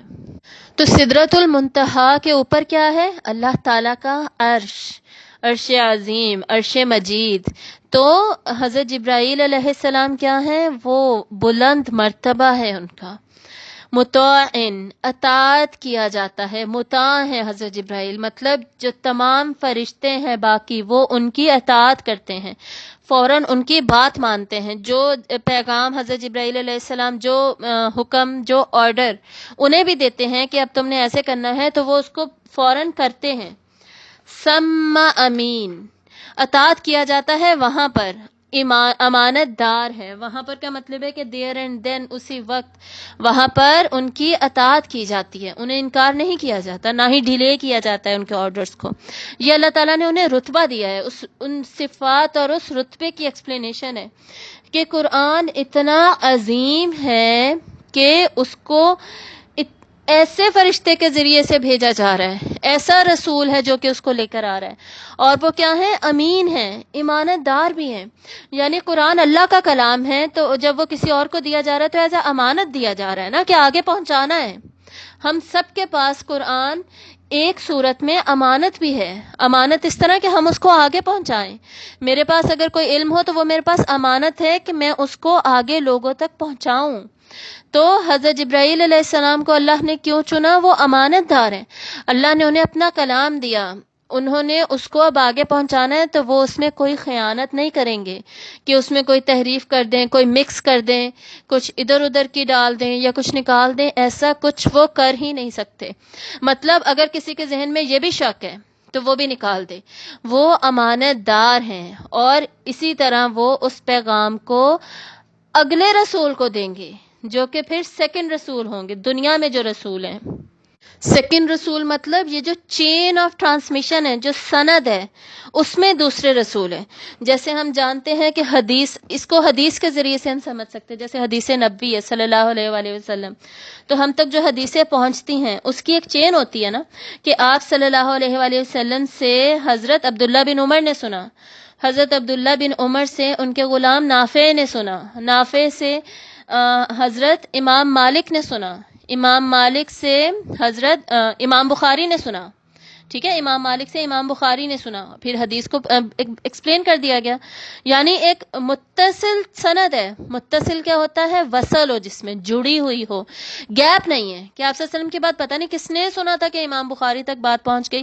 ایسی کوئی بات نہیں ہے. اسی لیے صحیح البخاری میں تمام احادیث صحیح ہیں، تمام راوی ان کی سندوں میں موجود ہیں، کہیں پہ بھی گڑبڑ نہیں ہے. اور پھر اگر دو راوی ہیں تو ان کی ملاقات ہوئی تھی کہ ملاقات نہیں ہوئی تھی. ایون یہ بھی کتابوں میں لکھا گیا ہے کہ وہ ہم عصر بھی تھے، ہم عصر عین والا عصر جو ہوتا ہے مطلب زمانہ، ہم زمانہ بھی تھے. مطلب امام مالک کے ساتھ نافع کی ملاقات ہوئی بھی تھی. نافع جو حضرت عبداللہ بن عمر رضی اللہ تعالیٰ عنہ کے غلام تھے، نافع کی حضرت عبداللہ سے ملاقات بھی ہوئی تھی. تو وہ یہ ثابت ہو جائے گا جی ہاں وہ ان کے غلام تھے، انہی سے انہوں نے علم حاصل کیا. پھر امام مالک نافع کے غلام تھے، ان سے انہوں نے علم حاصل کیا. پروو ہو رہا ہے، ارد گرد سے پوری انفارمیشن لی جا رہی ہے کہ ہاں ان کی ملاقات ہوئی تھی، انہوں نے ایک دوسرے سے علم لیا دیا، یہ والا ان میں ریلیشن شپ تھا. اور یہ پھر آگے حدیث بیان کی جا رہی ہے. ایسا نہیں کہ امام مالک تو کسی اور جگہ پیدا ہوئے تھے تو ان کی تو ملاقات ہی نہیں ہوئی ہوگی، یا وہ تو نافع کے مرنے کے بھی 10 سال بعد پیدا ہوئے ہیں، کیسے ملاقات ہوئی ہوگی؟ تو انہوں نے یہ کیسے کہہ دیا کہ جی نافع نے مجھے بتایا. سمجھ آ رہی ہے؟ تو حدیث بھی، ایون حدیث کلیکشن میں یہ اصول الحدیث میں باقاعدہ یہ اصول درج ہوتے ہیں کہ حدیث جب لی گئی تو ایسے لی گئی. صحیح بخاری کی میں صرف اگزامپل دے رہی ہوں، صحاح ستہ ہیں، ویسے صحیح اور بھی صحیح کی کتابیں ہیں صحیح حدیث کی، لیکن ہم فی الحال صرف صحیح البخاری کی میں صرف اس لیے نام لے رہی ہوں کہ اس کے ذریعے سے ہم بات کو سمجھ جائیں. تو اس طرح سے اس کی سند کی پراپر تفتیش کی گئی، انویسٹیگیشن کی گئی، پھر ان احادیث کو لیا گیا. اور صرف اتنا ہی نہیں کہ سند اتنی انویسٹیگیشن لے لی گئی بس ختم. ان میں جیسے 4 میں نے ابھی یہ نام لیے، یہ جو میں نے 4 نام لیے ہیں نا، سند جو ایک سند میں نے آپ کو بتائی ہے، اس سند کو گولڈن چین کہا جاتا ہے، دی گولڈن چین، سونے کی چین. کیوں؟ کیونکہ یہ سب سے شارٹیسٹ چین ہے جو کہ آپ صلی اللہ علیہ وآلہ وسلم تک پہنچتی ہے. امام مالک سے امام بخاری تک نہیں آتی یہ چین، امام مالک پہ سٹاپ ہو جاتی ہے. یہ 4 ہی ہیں چین میں. امام مالک کی بک ہے نا موطا امام مالک، اس میں جو احادیث ہیں ان کی یہ چین ہے شارٹیسٹ. اور یہ شارٹیسٹ چین آگے پھر امام بخاری نے بھی اس کو کوٹ کیا ہے، اور اسی لیے اس کو شارٹیسٹ پاسبل چین کہا جاتا ہے اور گولڈن چین کہا جاتا ہے کہ سب سے زیادہ اوتھینٹک ہے یہ چین. تو اس میں آپ فرض کریں اس میں جو راوی ہیں ان کے صفات بھی دیکھی جائیں گی. جیسے امام مالک، فرض کر لیں امام مالک ہے، امام مالک کو تو ہم سب جانتے ہیں، لیکن فرض کریں ویسے ہی ہم اگر امام مالک کو اگر ہم دیکھیں کہ اس چین میں وہ شامل ہیں، تو ان کی صفات کیا تھیں؟ کیا وہ سچے تھے؟ کیا وہ امانت دار تھے؟ کیا وہ سفر کر کے حدیث لیتے تھے؟ کیا استادوں سے ملتے تھے؟ کہیں وہ جھوٹ تو نہیں بولتے تھے؟ وعدہ خلافی تو نہیں کرتے تھے؟ ان کی عقل زائل تو نہیں ہو گئی تھی، ختم تو نہیں ہو گئی تھی؟ انہیں کسی قسم کا کوئی جنون تو نہیں تھا؟ یہ تمام چیزیں دیکھی جائیں گی. اس کو کہتے ہیں علم رجال، اصول الحدیث کی لینگویج میں رجال ویسے مرد کو کہتے ہیں. تو یعنی جتنے بھی راوی اور جو ہوتے ہیں نا چین کے اندر جو بتانے والے ہیں، آپ صلی اللہ علیہ وسلم سے صحابی کو ملی، صحابی سے تابعی کو، تابعی کون ہے اس چین میں؟ نافع، نافع سے تبع تابعی کو، وہ کون ہے؟ امام مالک. تو ان سب کو جو ملی ہے ان سب کی یہ انفارمیشن کلیکٹ کی جائے گی. آپ صلی اللہ علیہ وسلم کی سیرت تو ویسے ہی ہمارے پاس موجود ہے، اور آپ کے اوپر تو آپ کے اخلاق و کردار پر تو پورا قرآن گواہ ہے. اس صورت میں بھی ابھی آگے آپ کی بھی بات آئے گی ایز اے رسول.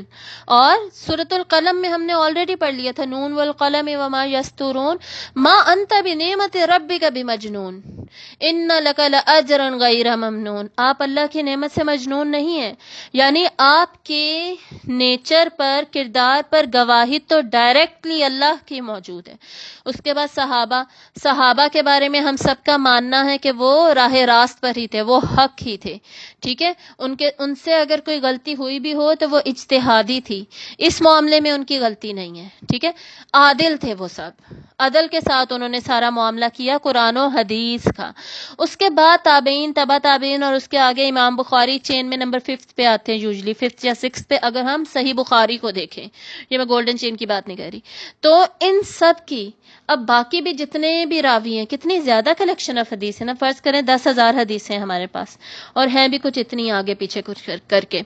تو ان سب کے جتنے بھی راوی ہوں گے، چاہے وہ خواتین ہیں، چاہے وہ مرد ہیں، چاہے وہ جس زمانے کی بھی ہیں، ان سب کی پوری انفارمیشن ان کے اخلاق و کردار کے بارے میں علم الرجال میں جمع کی گئی ہے. یہ کتابیں آپ کو کسی بھی اسلامک لائبریری سے مل جائیں گی، اور وہ جمع کر کے پھر حدیث کی اوتھینٹسٹی ڈٹرمن ہوتی ہے، اور پھر ہم مانتے ہیں کہ جی ہاں یہ حدیث مستند ہے، جو کہ اس پراپر چین کے تھرو ہم تک پہنچی ہے، اس ذریعے سے پہنچی ہے، اس طرح ٹرانسمٹ ہوئی ہے. یہ اس حدیث نے یہ اس انسان سے اس انسان، اس انسان سے اس انسان، یہ سفر کر کے یہ ہم تک پہنچی ہے.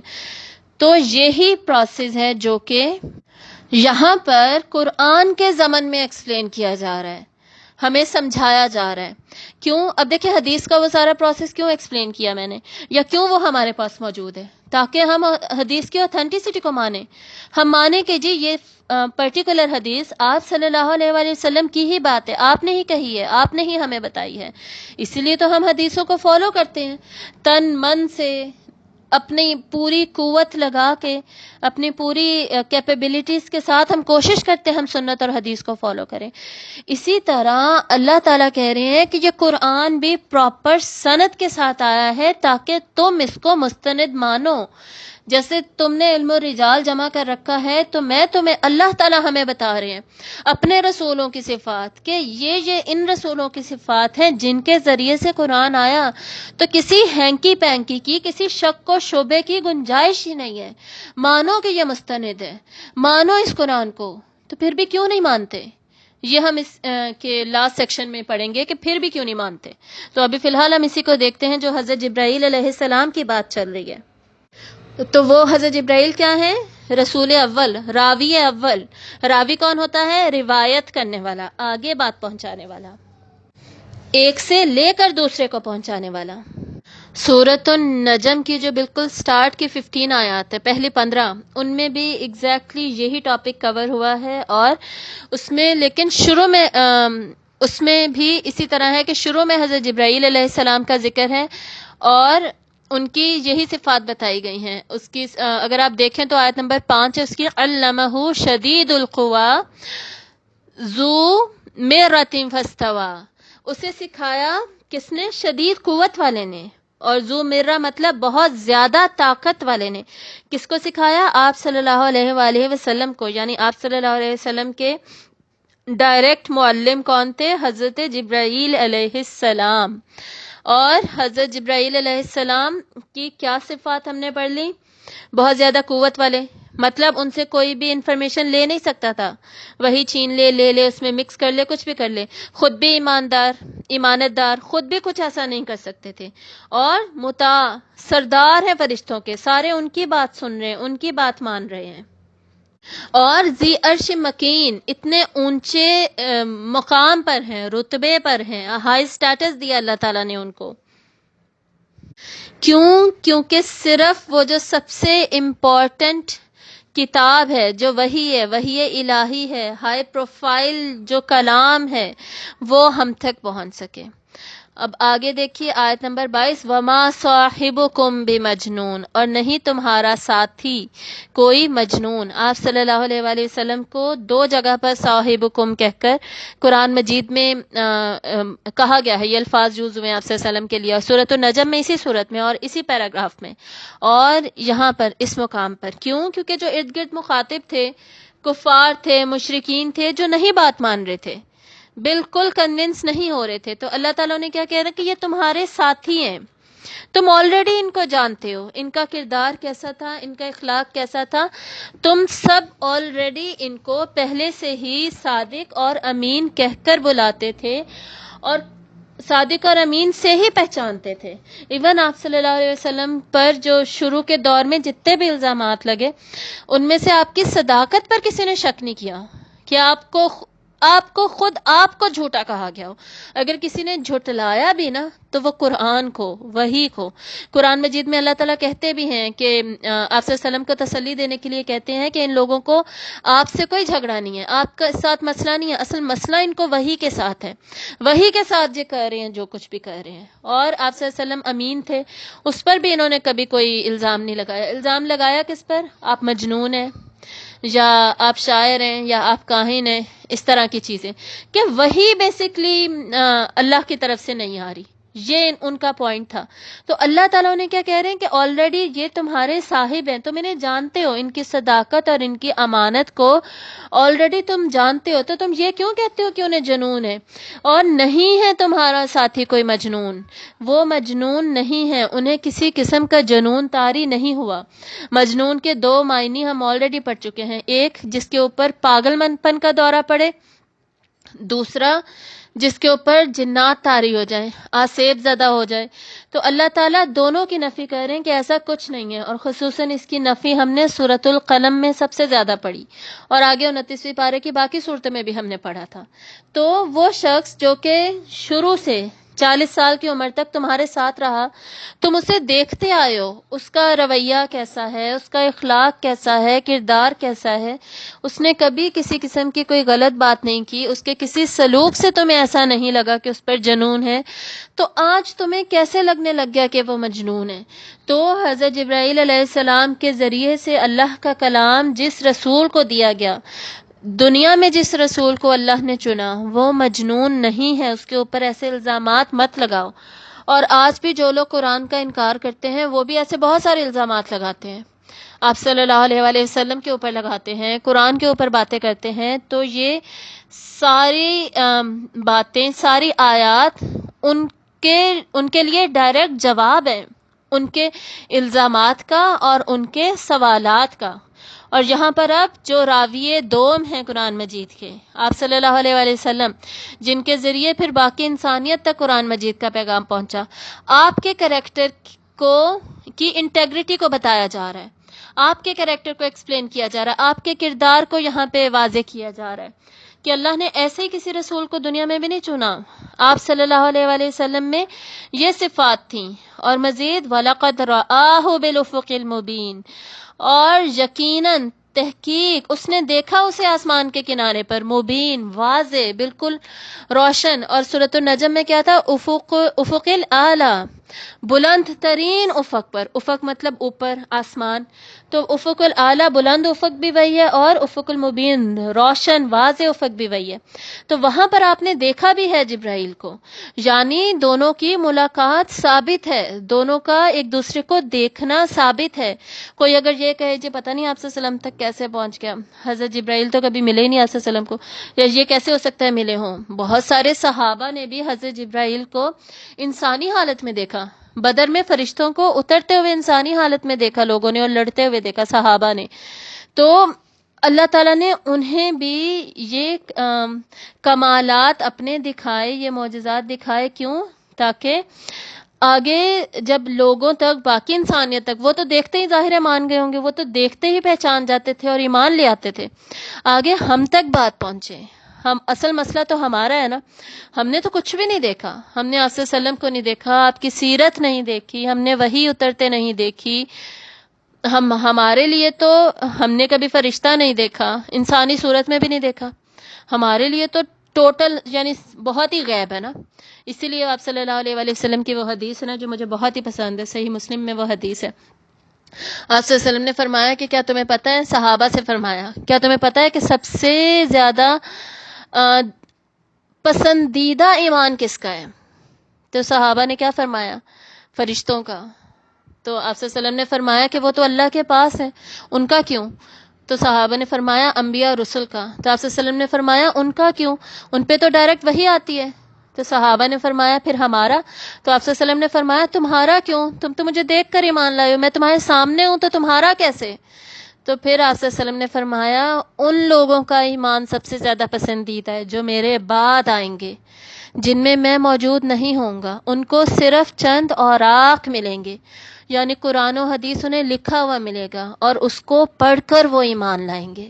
ان کا ایمان سب سے زیادہ دلچسپ اور پسندیدہ ایمان ہے۔ افضل ایمان نہیں ہے ہمارا، لیکن پسندیدہ ایمان ضرور ہے۔ افضل ایمان صحابہ کا ہی ہے، ٹھیک ہے، افضل میں اور پسندیدہ میں فرق ہوتا ہے۔ تو افضل ترین ایمان صحابہ کا ہی ہے، لیکن اس حدیث میں آپ صلی اللہ علیہ وسلم ہم سب کی تعریف کر رہے ہیں جو قرآن پر ایمان لاتے ہیں، کہ سب سے پسندیدہ ایمان البتہ ان کا ہے۔ اور اس حدیث میں آپ صلی اللہ علیہ وسلم نے ہمیں اخوان بھی کہا کہ یہ اخوان ہے، یہ میرے اخوان ہیں۔ اخوان مطلب بھائی، آپ صلی اللہ علیہ وسلم نے ہمیں اپنا بھائی کہا۔ تو اتنی خوبصورت حدیث ہے یہ۔ تو بات ہم کیا کر رہے تھے کہ یہ کیوں بتایا جا رہا ہے؟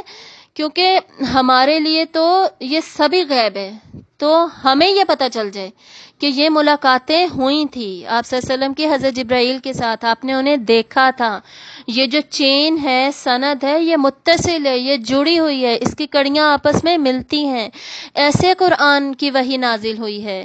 یہ نہیں کہ جبرائیل اور آپ صلی اللہ علیہ وسلم کی ملاقات ہی ثابت نہیں ہے، ہوئی ہی نہیں ہے، دیکھا ہی نہیں ہے، تو پھر کیسے؟ تو یہ بینیفٹ ہے ان آیات کا، اس لیے یہ آیات اہم ہے۔ وما ہوا علی الغیب بضنین، اور نہیں وہ غیب پر بالکل بھی بخیل یا حریص، دونوں مطلب ہے ضنین کے، ایک بخیل اور ایک حریص ہونا، لالچی ہونا۔ مطلب اس کا یہ ہے کہ آپ صلی اللہ علیہ وسلم کے بارے میں ایسا بھی نہیں ہے کہ وہ غیب کے بارے میں بہت زیادہ حریص ہوں، جیسے کاہن چاہتے ہیں، کاہن جو ہوتے ہیں جو سٹارز وغیرہ کی انفارمیشن، جو فیوچر کی انفارمیشن بتاتے ہیں، وہ کاہن ہوتے ہیں، اور وہ یوزلی جنات سے لے کر انفارمیشن بتاتے ہیں، جنات جو ایک آدھی بات اوپر سے چوری کر کے نیچے پہنچا دیتے ہیں وہ۔ تو جو کاہن ہیں، کاہنوں کی طرح کاہن حریص ہوتا ہے کہ مجھے کوئی انفارمیشن ملے تو میں لوگوں کو بتاؤں گا تو مجھے پیسے ملیں گے، میں پیسے بٹوروں گا۔ یہ جو کارڈ ریڈرز ہوتے ہیں، ٹیرو کارڈ ریڈرز، اور یہ جو ایسٹرونومی اور یہ ایون ایسٹرالوجی وغیرہ، ان سب کو جابس ملتی ہیں نا۔ پامسٹری وغیرہ جو ہاتھ دیکھ رہے ہوتے ہیں، لوگ کیسے جاتے ہیں بھاگ بھاگ کر ان کے پاس، تو انہیں پیسے ملتے ہیں، ان کے وہ اپنی طرف سے وہ غیب کی باتیں بتا رہے ہوتے ہیں۔ تو یہ سخت گناہ ہے، یہ یاد رکھیے گا، یہ سارے کام غلط ہیں۔ ان میں سے کسی بھی کام میں ہمیں جس کے ذریعے سے فیوچر کے بارے میں بتایا جا رہا ہو، غیب کی انفارمیشن دینے کی کوشش کی جا رہی ہے، اس میں سے کسی میں ہم نے انوالو نہیں ہونا۔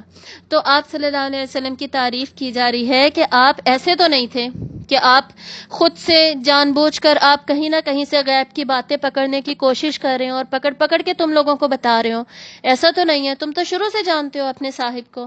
اور دوسرا، آپ صلی اللہ علیہ وسلم بخیل بھی نہیں ہے۔ بخیل مطلب کہ جو آپ کو وحی دی جا رہی ہے، انفارمیشن دی جا رہی ہے، وہ آپ ڈائریکٹلی لوگوں تک پہنچا رہے ہیں، اس میں سے کچھ چھپا ہی نہیں رہے، کچھ کور نہیں کر رہے۔ کہ اگر آپ صلی اللہ علیہ وسلم کو پچھلی صورت میں کہا گیا عبس وتولی، اس نے منہ پھیر لیا، اس نے تیوری چڑھائی، تو آپ صلی اللہ علیہ وسلم نے چھپایا نہیں اس کو کہ یہ مجھے کہا جا رہا ہے، میرے اخلاق کو مزید نکھارنے کے لیے یہ مجھے کہا جا رہا ہے، لیکن آپ صلی اللہ علیہ وسلم نے اسے نہیں چھپایا۔ معراج کا واقعہ ہوا تو آپ صلی اللہ سیرت کی کتابوں میں لکھا کہ آپ صلی اللہ علیہ وسلم کو کچھ دیر تک یہ محسوس ہوا کہ میں کیسے لوگوں کو بتاؤں۔ جب اللہ تعالیٰ نے کہا جبرائیل علیہ السلام کے ذریعے سے کہ آپ لوگوں کو بتائیے، تو آپ کو تھوڑی جھجک محسوس ہوئی کہ کیسے بتاؤں، یہ میری بات نہیں مانیں گے، لیکن آپ نے بتایا، ایکسپلین کیا، اور معراج کا واقعہ مکہ میں ہوا تھا، ٹھیک ہے۔ تو آپ بخیل بھی نہیں تھے، مطلب آپ کو جیسے جو انفارمیشن دی گئی، وہی دی گئی، آپ نے وہ ویسے ہی آگے پہنچائی، لوگوں تک پہنچانے کا پورا انتظام کیا۔ اور آپ کو کاہن والے شوق بھی نہیں تھے کہ جی مجھے بہت سارا کچھ پتا چلے تو میں آگے پہنچاؤں اور میرا وقار بڑھے، میری عزت بڑھے، مجھے پیسے ملے، ایسے کسی قسم کا کوئی لالچ نہیں تھا آپ صلی اللہ علیہ وسلم کو۔ یہ آپ کے کردار کی انٹیگریٹی تھی۔ وما ہوا بقول شیطان الرجیم، تو یہ سارا پتہ کر کے کس نتیجے پہ یہ والا پیراگراف پہنچ رہا ہے، یہ آیات، کہ یہ کسی شیطان مردود کا قول نہیں ہے۔ مطلب جتنی بھی وحی ہے وہ اللہ تعالیٰ نے حضرت جبرائیل کے منہ سے کہلوائی اور آپ صلی اللہ علیہ وآلہ وسلم سے کہلوائی، ان کی بات کے ذریعے سے آگے لوگوں تک پہنچوائی. اس میں شیطان کا کوئی ہاتھ نہیں ہے، شیطان کا کوئی عمل دخل نہیں ہے. اس کی نہ کوئی بات بیچ میں شامل ہے، نہ ہی اس نے کوئی بات بیچ میں سے دی ہے نہ لی ہے، کچھ بھی نہیں. بلکہ وہ تو مردود ہے، وہ تو دھتکارا گیا ہے، وہ تو دور کیا گیا ہے. وَالنَّجْمِ إِذَا هَوَىٰ، جب ستارہ گرتا ہے، ستارے جب گرتے ہیں تو کیا ہوتا ہے؟ ان کو مارا جاتا ہے، ان کو مار کے بھگایا جاتا ہے، انہیں دھتکارا جاتا ہے. تو ان کی بات کا اس پروسیس میں، شیطان کا وحی کے پروسیس میں کوئی عمل دخل نہیں ہے. یہ کیوں ثابت کیا جا رہا ہے؟ کیونکہ اس وقت بھی لوگ الزام لگاتے تھے کہ یہ اپنے جنات سے انفارمیشن لی ہے، یہ جنات کے ذریعے سے آپ ہمیں بتا رہے ہیں، انہوں نے آپ کو بتایا. یا ابھی بھی لوگ اس طرح کے الزامات لگاتے ہیں کہ نہیں یہ اللہ تعالیٰ کا کلام نہیں ہے، یہ کسی بھی اور کا ہے.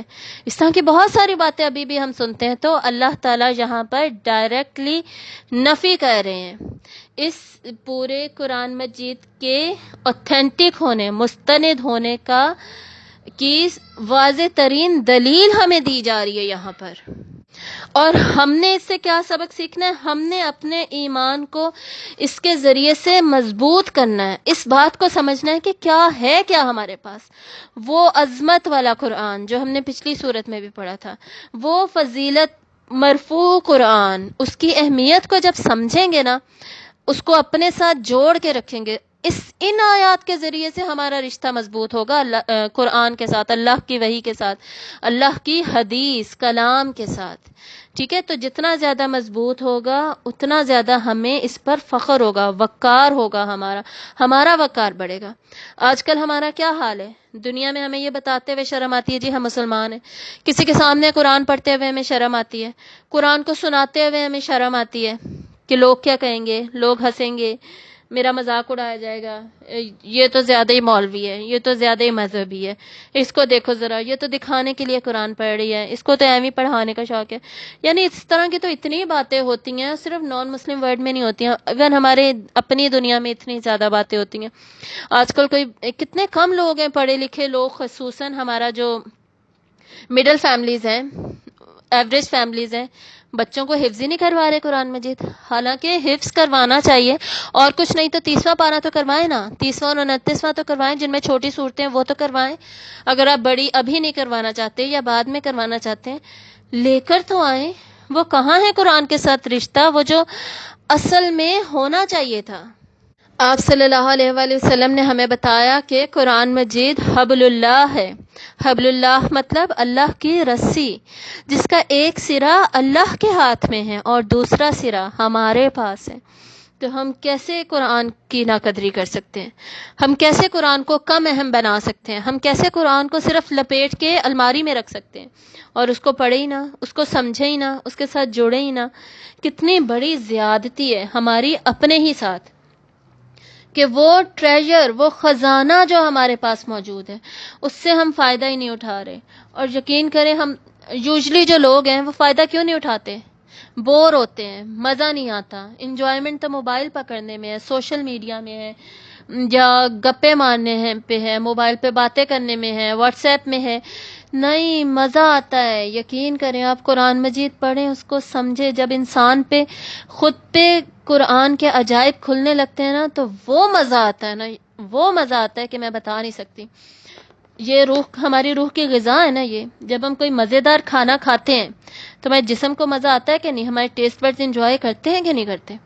اسی طرح جب قرآن سے روح کی تشنگی ختم ہونے لگتی ہے نا، روح کی بھوک پیاس ختم ہونے لگتی ہے، روح کے ساتھ ہماری روح بیچاری جس کو ہم نے دبا کے سلا ہی دیا ہے، مار ہی دیا ہے، اب وہ بیچاری اٹھے گی تو پھر ہی آپ کو قرآن کے ساتھ وہ لذت محسوس ہوگی نا کلام کی. جب اس بیچاری کو ہی مار ڈالا ہے، گانے سنوا کے، فلمیں دکھا کے، اور ہر طرح کے گناہ غلط کام کر کے، جھوٹ، وعدے توڑنا، غیبت، کیا کچھ ہم نہیں کرتے. ان جنرل میں بات کر رہی ہوں، یہ کسی کی پرٹیکولر بات نہیں ہو رہی. تو وہ بیچاری روح تو رہتی ہی نہیں ہے. تو جب آپ قرآن پڑھتے ہیں آپ کو مزہ بھی نہیں آتا، لذت ہی نہیں آتی.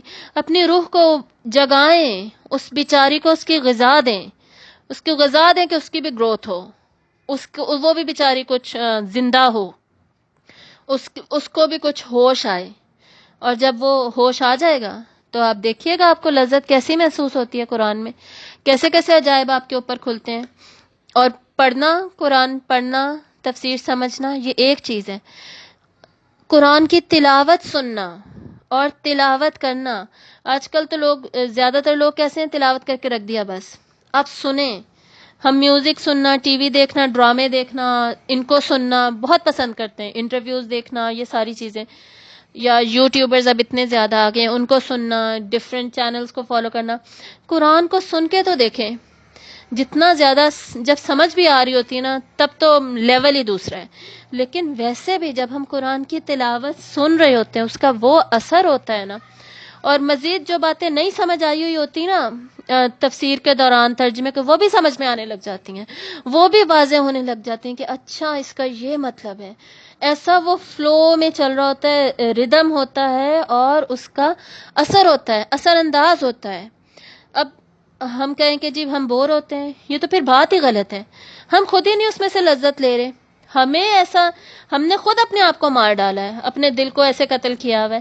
اب خود اپنے آپ اپنا تزکیہ کریں. تزکیہ کیا ہوتا ہے؟ یہ ساری جو فالتو چیزیں ہیں، گناہ وغیرہ ہیں، یا نفرتیں، ایسی جو بھی چیزیں دل سے انہیں نکالے، تو خود ہی دل کی گروتھ ہوگی، خود ہی پازیٹیوٹی کی گروتھ ہوگی، روح کی گروتھ ہوگی. پھر قرآن دے، پھر اثر کیسے نہیں ہوگا؟ اور جب ہوگا، جب یہ رشتہ بن جائے گا نا قرآن کے ساتھ، تب آپ دیکھیں گے کہ کیا انسان کے جو سوچ کا لیول ہوتا ہے اور جو اس کی قلبی حالت ہوتی ہے، وہ سب ہی دوسرے لیول پہ پہنچ جاتے ہیں. اور کتنا زیادہ سکون، سکینت محسوس ہوتی ہے. یہ جو سکینت کا ورڈ ہے نا، اللہ نے قرآن میں یوز کیا، یہ اور کہیں پہ ہم نہیں پڑھتے. اور سکینت کا ورڈ اللہ نے صرف قرآن کے ساتھ یوز کیا. قرآن سے ہی ہمیں سکینت ملتی ہے. سکینت کیا ہے؟ ایک خاص قسم کا سکون ہے جو اور کسی چیز میں ہے ہی نہیں. وہ صرف اور صرف قرآن میں ہے، اور اسی سے ہم لے سکتے ہیں. اور یہ پروسیس ہے جس کے ذریعے سے اللہ نے ہم تک قرآن مجید کو پہنچایا. اور سورۃ الحاقہ میں بھی ہم آلریڈی پڑھ چکے ہیں یہ سیم آیت جو اس سورت میں بھی ہم نے پڑھی، انہ لقول رسول کریم. بے شک وہ ایک کریم معزز رسول کا قول ہے، ان کے ذریعے سے کہلوائی گئی بات ہے. وما ہوا بقول شاعر. یہ کس کے بارے میں کہا جا رہا ہے؟ آپ صلی اللہ علیہ وآلہ وسلم کے بارے میں. وہ شاعر نہیں ہے. قلیلا ما تؤمنون. کتنا کم تم مانتے ہو. یہ یاد ہے یہ والی آیات جب ہم نے حضرت عمر رضی اللہ تعالیٰ عنہ کا واقعہ پڑھا تھا کہ انہوں نے چھپ کر یہ آیات سنی تھی اور دل میں سوچ رہے تھے، یہ وہ والی آیات. ولا بقول کاہن. یہ کسی کاہن کا بھی قول نہیں ہے. قلیلا ما تذکرون. کتنا کم تم سوچتے ہو، نصیحت پکڑتے ہو، تمہیں سمجھ نہیں آتی یہ کسی کاہن کا قول نہیں ہے. تو پھر یہ کیا ہے؟ تنزیل من رب العالمین. اللہ کی طرف سے نازل کردہ ہے جو رب ہے تمام جہانوں کا. سمجھ جاؤ اس بات کو. اب آگے دیکھیے، اس صورت کا لاسٹ سیکشن پڑھیں گے، کنکلوژن ہوگی اس میں 26 to 29 آیات. اوپر ہم نے سب سے اوپر قیامت کے مناظر کے بعد جب وہ ہوں گے تب کیا ہوگا؟ اعمال نامے پیش کر دیے جائیں گے. اور اعمال نامے ہمارے کس چیز پر ڈیپینڈنٹ ہے؟ ان کا اچھا ہونا کس چیز پر منحصر ہے؟ جو ہم نے آگے 15 سے 25 آیات میں پڑھا، قرآن مجید. اور اگر اس پہ ڈیپینڈنٹ ہیں قرآن مجید پہ، اور اگر اس سے ہم نے قرآن کے ذریعے سے عمل کیا ہے یا نہیں کیا، اس سے ریلیٹڈ بات اب اینڈ میں ہوگی. فَأَيْنَ تَذْهَبُونَ. پھر کدھر تم جا رہے ہو؟ یعنی کیا کر رہے ہو تم؟ کیوں تم قرآن سے دور جا رہے ہو؟ کیوں تم پہ اثر نہیں ہو رہا؟ کس طرف تم چلتے جا رہے ہو؟ بہت ہی خوبصورت انداز ہے یہ بات کہنے کا کہ تمہیں سمجھ ہی نہیں آ رہی، پھر بھی تم قرآن سے دور جا رہے ہو. کدھر جا رہے ہو؟ بات تو سنو. یعنی اس طرح جھنجھوڑ کے، میں نے آپ کو پہلے بھی بتایا تھا، ان آیات کو ایسے سمجھے جیسے کہ جھنجھوڑیں گے انسان کو. اس طریقے سے اس میں بات کی جا رہی ہے کہ تمہاری بھلائی اور کامیابی تو اس میں ہے کہ تم لوگ حضرت محمد صلی اللہ علیہ وسلم پر ایمان لاؤ، ان پر جو وحی کی جاتی ہے اس کے نور سے اپنے دلوں کو منور کرو. اس کے بجائے تم لوگوں نے آپ صلی اللہ علیہ وسلم پر اتنے الزامات لگا دیے اور ان کی مخالفت کی. تو سنجیدگی سے سوچو، اس کے بارے میں غور کرو کہ اللہ کے کلام سے منہ موڑ رہے ہو. منہ موڑ کر تم لوگ کس طرف جاؤ گے؟ ہم اگر قرآن سے دوری اختیار کر لیں گے، قرآن پر عمل نہیں کریں گے، قرآن کے ساتھ اپنا رشتہ مضبوط نہیں بنائیں گے، قرآن کے حقوق ادا نہیں کریں گے، تو کدھر جا رہے ہیں ہم بھی؟ کہاں؟ نقصان کی طرف جا رہے ہیں. کوئی فائدہ ہی نہیں ہو رہا ہمارا. ہمیں واپس مڑنا ہے، واپس قرآن کی طرف آنا ہے۔ کیوں آنا ہے؟ ان ہوا الا ذکر للعالمین، کیوں؟ کیونکہ نہیں ہے وہ مگر ایک نصیحت، ایک یاد دہانی تمام جہان والوں کے لیے۔ قرآن مجید کیا ہے؟ تمام جہان والوں کے لیے ہے، تا قیامت جو آخری انسان آئے گا، اور پھر جو جنات موجود ہیں، جو بھی مخلوقات ہیں عالمین میں، تمام جہانوں میں جو بھی مخلوقات ہیں، ان سب کے لیے اب قرآن ہی ہے، قرآن ہی آخری آسمانی کتاب ہے، کتاب الہی ہے، کلام اللہ ہے، حدیث الہی ہے۔ اسی میں تمہارے لیے نصیحت ہے، نصیحت لے کر تم بدل جاؤ، اور اسی میں تمہارے لیے ریمائنڈر ہے، یاد دہانی ہے کہ تم یاد کر لو اپنی فطرت میں جو تمہارے چھپا ہوا ہے، اللہ کو، اللہ کی محبت کو، اللہ کی معرفت کو، اور اس کا نتیجہ کیا نکلنا چاہیے کہ تم عبادت کرو اللہ کی۔ لمن شاء منکم ان یستقیم، اس کے لیے جو چاہے تم میں سے یہ کہ وہ سیدھا چلے۔ مطلب یہ کہ اس میں نصیحت تو سب کے لیے، لیکن اسے لے وہی سکے گا جو تم میں سے چاہتا ہے کہ وہ سیدھا چلے۔ مطلب یہ ہوا کہ اللہ تعالیٰ نے ہمیں کیا دے رکھا ہے؟ اختیار دے رکھا ہے اللہ تعالیٰ نے ہمیں، تو ہم خود اپنے آپ کو اس کا حقدار بناتے ہیں، اس وحی کا حقدار بناتے ہیں۔ جس کو تڑپ ہوگی نا، جس کو جو پانا چاہتا ہوگا، جو لینا چاہتا ہوگا، جو اللہ کی طرف ایک قدم بڑھائے گا، تو اللہ تعالیٰ اس کی طرف 10 قدم بڑھائیں گے۔ یہ حدیث میں سے میں نے کوٹ کیا ہے۔ تو جو سیدھا چلنا چاہے گا، اللہ تعالیٰ اپنے لطف و کرم سے، اپنی رحمت سے اس کو اپنی رحمتوں میں داخل کر لیں گے۔ وَمَا تَشَاءُونَ إِلَّا أَن يَشَاءَ اللَّهُ رَبُّ الْعَالَمِينَ، اللہ رب العالمین ہے۔ پہلے اس کا ترجمہ پڑھ لیتے ہیں۔ اور نہیں تم چاہتے مگر یہ کہ چاہے اللہ جو تمام جہانوں کا رب ہے۔ کیا مطلب؟ کہ اللہ تعالیٰ تمام جہانوں کے مالک ہیں، اللہ رب ہے، ہم عبد ہیں، ہم بندے ہیں، ہم اس کے آگے جھکے ہوئے ہیں، ہماری اس سے زیادہ کوئی حیثیت نہیں ہے۔ اور اللہ اپنی مشیت کے موافق عالم کی تدبیر کرتا ہے، جو کہ اللہ کی جو مشیت ہے وہ کس پر مبنی ہے؟ یہ ہم نے اتنی دفعہ پڑھا ہے، حکمت و رحمت پر۔ اللہ تعالیٰ نے خود فرمایا کہ میری رحمت میرے غضب پر حاوی ہے۔ یہ سورۃ الانعام میں 2 دفعہ یہ آیت آتی ہے، اور سورۃ الاعراف میں ہم پڑھتے ہیں وَرَحْمَتِي وَسَعَتْ كُلَّ شَيْءٍ، اور میری رحمت نے ہر چیز کو گھیر رکھا ہے۔ مطلب کیا ہوا؟ کہ اللہ کی مشیت کے بغیر کچھ بھی نہیں ہوتا۔ انسان کو ہدایت بھی تبھی ملے گی جب اللہ اسے ہدایت دینا چاہے گا، اور ایسا کب ہوگا؟ جب انسان خود بھی ارادہ کرے گا، خود اس کی خواہش اور طلب شامل ہوگی اس چیز میں کہ وہ ہدایت کو پائے۔ اللہ تعالیٰ قرآن مجید میں کئی جگہ کہتے ہیں کہ اللہ کسی پر زبردستی ہدایت کو مسلط نہیں کرتا۔ اللہ چاہے تو سب کے سب کو مسلمان کر دے، سب کو بدل ڈالے۔ یہ ہم نے شاید 28ویں یا 27ویں پارے میں پڑھا تھا۔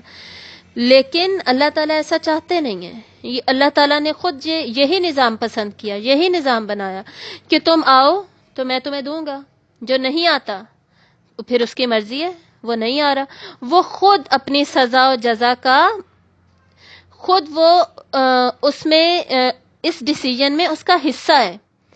اس کی جو سزا ہے وہ اس کے اپنے اعمال پر ڈیپینڈنٹ ہے، یہ میرا مطلب ہے۔ لیکن پھر بھی اللہ تعالیٰ نے بار بار قرآن مجید میں نصیحت دی، بار بار قرآن کو کہا ہی ذکر گیا، ایک نام قرآن مجید کا، کہ یہ ریمائنڈر ہے۔ ریمائنڈر مطلب پھر بار بار دیا جا رہا ہے، بار بار دیا جا رہا ہے، ان کو بھی دیا جا رہا ہے جو نہیں آ رہے قرآن کی طرف۔ تو ایسا کیوں دیا جا رہا ہے؟ کیونکہ اگر انسان جو ہے وہ اس کو نہیں سمجھ آ رہی کہ یہ میرے فائدے کی چیز ہے، وہ دور جا رہا ہے، وہ نہیں چاہتا کہ وہ نصیحت اور یاد دہانی حاصل کرے، مگر اللہ تعالیٰ اپنے لطف و کرم سے ایسا ضرور چاہتے ہیں کہ وہ ہر انسان کو اپنی رحمت میں داخل کریں۔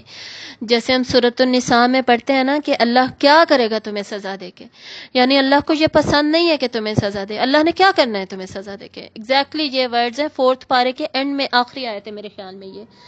تو اللہ تعالیٰ کی جو حکمت و رحمت پر مبنی جو نظام ہے، ہمیں اس سے فائدہ اٹھانا چاہیے، اللہ تعالیٰ ہمیں قرآن کی طرف، وحی کی طرف بلاتے ہیں، تو ہمیں اس کے ساتھ اپنا رشتہ مضبوط کرنا چاہیے. ہماری جو ترجیحات ہیں نا، انہیں ہمیں صحیح کر لینا چاہیے، سیدھا کر لینا چاہیے کہ ہم نے نماز کا وقت ہے تو میں نے نماز پڑھنی ہے، یا بس میں نے سیدھی تان کے سو جانا ہے گہری نیند. نماز مس ہو گئی، چلی گئی. فجر کے بعد وقت یوزلی ایسا ہی ہوتا ہے. یا پھر اب میں جاب پہ ہوں ظہر کے وقت، تو میری جاب چل رہی ہے، میں نے کوئی ڈاکیومنٹ دینا ہے، اس کی تیاری چل رہی ہے، ظہر چلی گئی. شام کو آفس سے گھر واپس آنا تھا، عصر چلی گئی. پھر کھانا کھانا تھا، مغرب چلی گئی. پھر سونا تھا، عشاء چلی گئی. تو کیا پرائیورٹیز ہیں ہماری، کیا ترجیحات ہیں ہماری. قرآن کا تو پھر ٹائم ہی نہیں ملتا نا، کون سا فرض ہے، پڑھنے کی ضرورت ہی کیا ہے، یہ سوچتے ہیں نا ہم لوگ. تو یہ سب نہیں سوچنا. اس صورت سے سب سے بڑا لیسن ہم یہی لیتے ہیں. پھر سے آخری صورت میں بھی، اس سے پہلی صورت میں بھی ہم نے یہ پڑھا، دوبارہ ہم پڑھ رہے ہیں، قرآن مجید کے ساتھ اپنا رشتہ مضبوط کیجیے. قرآن کے بغیر ہم کچھ بھی نہیں ہیں. قرآن مجید آپ صلی اللہ علیہ وسلم کے قلب مبارک پر نازل ہوا، تو یہ دل سے دل کی بات ہے، ہمارے بھی دلوں میں یہ جائے گا. اور جب دلوں میں جائے گا نا، تو پہلا اثر اس کا ہمارے دلوں پر ہی ہوگا. جب دل بدلیں گے نا، تو وہ ہمارے ظاہر پہ بھی نظر آئیں گے. پھر نہ ہمیں نماز پڑھنا مشکل لگے گا، نہ پردہ کرنا مشکل لگے گا. کوئی بھی عمل جو ہم اللہ کے مطابق کر رہے ہوں گے وہ ہمیں مشکل نہیں لگے گا. کیوں؟ کیونکہ دل میں وہ ایمان کا لیول ہی اتنا زیادہ ہو جائے گا. تو یاد رکھیے گا، یہ ٹارگٹ ہے ہمارا اس پورے پارے میں، کہ ہمارا ایمان کا لیول ایسا ہو جیسا کہ اللہ تعالیٰ چاہتے ہیں. اور اس کے بعد جب ہم ظاہری احکامات کو اپنانے لگیں، کرنے لگیں، تو اس میں پھر کوئی کمی نہ ہو، پھر ہمیں لوگوں کی فکر ہی نہ ہو. فکر ہو تو صرف اس کی کہ قرآن میں کیا لکھا ہے، اور اللہ کی، ہمارے عمل کی اور اس کے انجام کی، بس یہ فکر ہو. لوگ تو کہیں گے، ہر وقت کہیں گے. لوگوں کا تو کام ہی ہے کہنا، چاہے آپ اچھا کر رہے ہیں، چاہے آپ برا کر رہے ہیں، چاہے آپ نے پہلا رائٹ فٹ پہلے رکھا ہے، لیفٹ فٹ پہلے رکھا ہے، لوگ تو بھائی کہیں گے کچھ نہ کچھ، ان کا تو کام ہے کہنا. تو یہ فکر نہیں کرنی کہ لوگ کیا کہتے ہیں، فکر یہ کرنی ہے کہ اللہ تعالیٰ نے کیا کہا ہے قرآن میں، اللہ تعالیٰ ہم سے کیا کہتے ہیں. تو پھر اس کو ہم نے سمجھنا ہے. جب تک سمجھیں گے ہی نہیں تو پتہ کیسے چلے گا کہ جی اللہ تعالیٰ ہم سے کیا کہہ رہے ہیں. یہ ایک بہت ہی خوبصورت حدیث ہے. آپ صلی اللہ علیہ وآلہ وسلم نے فرمایا، اسلام اجنبی تھا. صحیح بخاری میں یہ حدیث، اسلام اجنبی تھا اور آخر تک اجنبی رہے گا. اور خوشخبری ہو اجنبیوں کے لیے، یعنی جو ہم مسلمان ہیں وہ اجنبی ہی رہیں گے. جو اسلام پہ عمل کرنے والا ہے اس کا عمل ہمیشہ ارد گرد کے لوگوں کو سٹرینج ہی لگے گا، عجیب ہی لگے گا کہ یہ کیا اجنبی سے کام کر رہا ہے. ہم سارے ماڈرن ہیں، میک اپ کر کے گھوم رہے ہیں، ہم سارے انجوائے کر رہے ہیں، یا ہم سارے آفس کا کام کر، یہ کیا نماز پڑھ رہا ہے، اس نے کیا پردہ کیا ہوا ہے، اس کو کیا روزے کی پڑی ہوئی ہے. ہم سب دوست سگریٹ پی رہے ہیں، یہ کیا اکیلا سگریٹ ہی نہیں پی رہا. تو ہم اجنبی ہی رہیں گے. ہم کبھی بھی یہ گو ود دا فلو یا ٹرینڈز فالو کرنا، کسی بھی دنیاوی چیز کو فالو کرنا، یہ ہم ہے ہی نہیں. اللہ نے ہم مسلمانوں کو ایسا بنایا ہی نہیں ہے. Do in the room what Romans do, یہ غلط ہے. روم میں جو رومنز کر رہے ہیں وہی آپ کرو. کیوں بھائی؟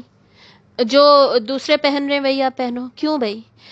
اللہ نے ہمیں مسلمان کو اللہ نے اس کام کے لیے بنایا ہی نہیں. ہم اجنبی ہی رہیں گے. ہم اس فیکٹ کو چینج نہیں کر سکتے. ہم چاہتے ہیں ہم کراؤڈ میں مل جل کے رہیں. ہم جیسا کراؤڈ ہے نا، باقی سب اگر مہندی پہ تیار ہوئے ہوئے، شادی پہ تیار ہوئے ہوئے، میں نے عبایا پہنا ہوا ہے، یہ کیا بات ہے؟ تو ہم کراؤڈ میں مکس ہونے کے لیے ہیں ہی نہیں. ہم اجنبی ہیں، اجنبی ہی رہیں گے. اللہ تعالیٰ نے خود بتا دیا، اسلام اجنبی ہے، انت تک اجنبی رہے گا. خوشخبری ہی اجنبیوں کے لیے، اسٹرینج ہی رہے گا، اسٹرینجرز کے لیے ہی خوشخبری ہے. تو یہ صرف دوسروں میں، لوگوں میں مکس ہونے کے لیے اپنے اسلام کو مت چھوڑ دیں، اپنے ایمان کو مت نیچے جانے دیں. بس وہ کریں جو ہمیں اللہ تعالیٰ نے کہا ہے. اور اس کی فکر نہ کریں کہ میں لوگوں میں مکس نہیں ہو رہی، میں لوگوں سے دور ہوں، لوگ میرے بارے میں باتیں کر رہے ہیں. باتیں تو کرتے ہیں لوگ، ایسا تو کبھی ہوتا ہی نہیں ہے کہ لوگ باتیں نہ کریں. تو کرنے دیں. خوشخبری کس کے لیے ہے؟ بس انہی اسٹرینجرز کے لیے خوشخبری ہے. اور آپ صلی اللہ علیہ وسلم نے خود ہمیں یہ بتا دیا۔ وآخر دعوانا ان الحمد للہ رب العالمین۔ سبحانک اللہم وبحمدک اشہد ان لا الہ الا انت استغفرک واتوب الیک۔ السلام علیکم ورحمۃ اللہ وبرکاتہ۔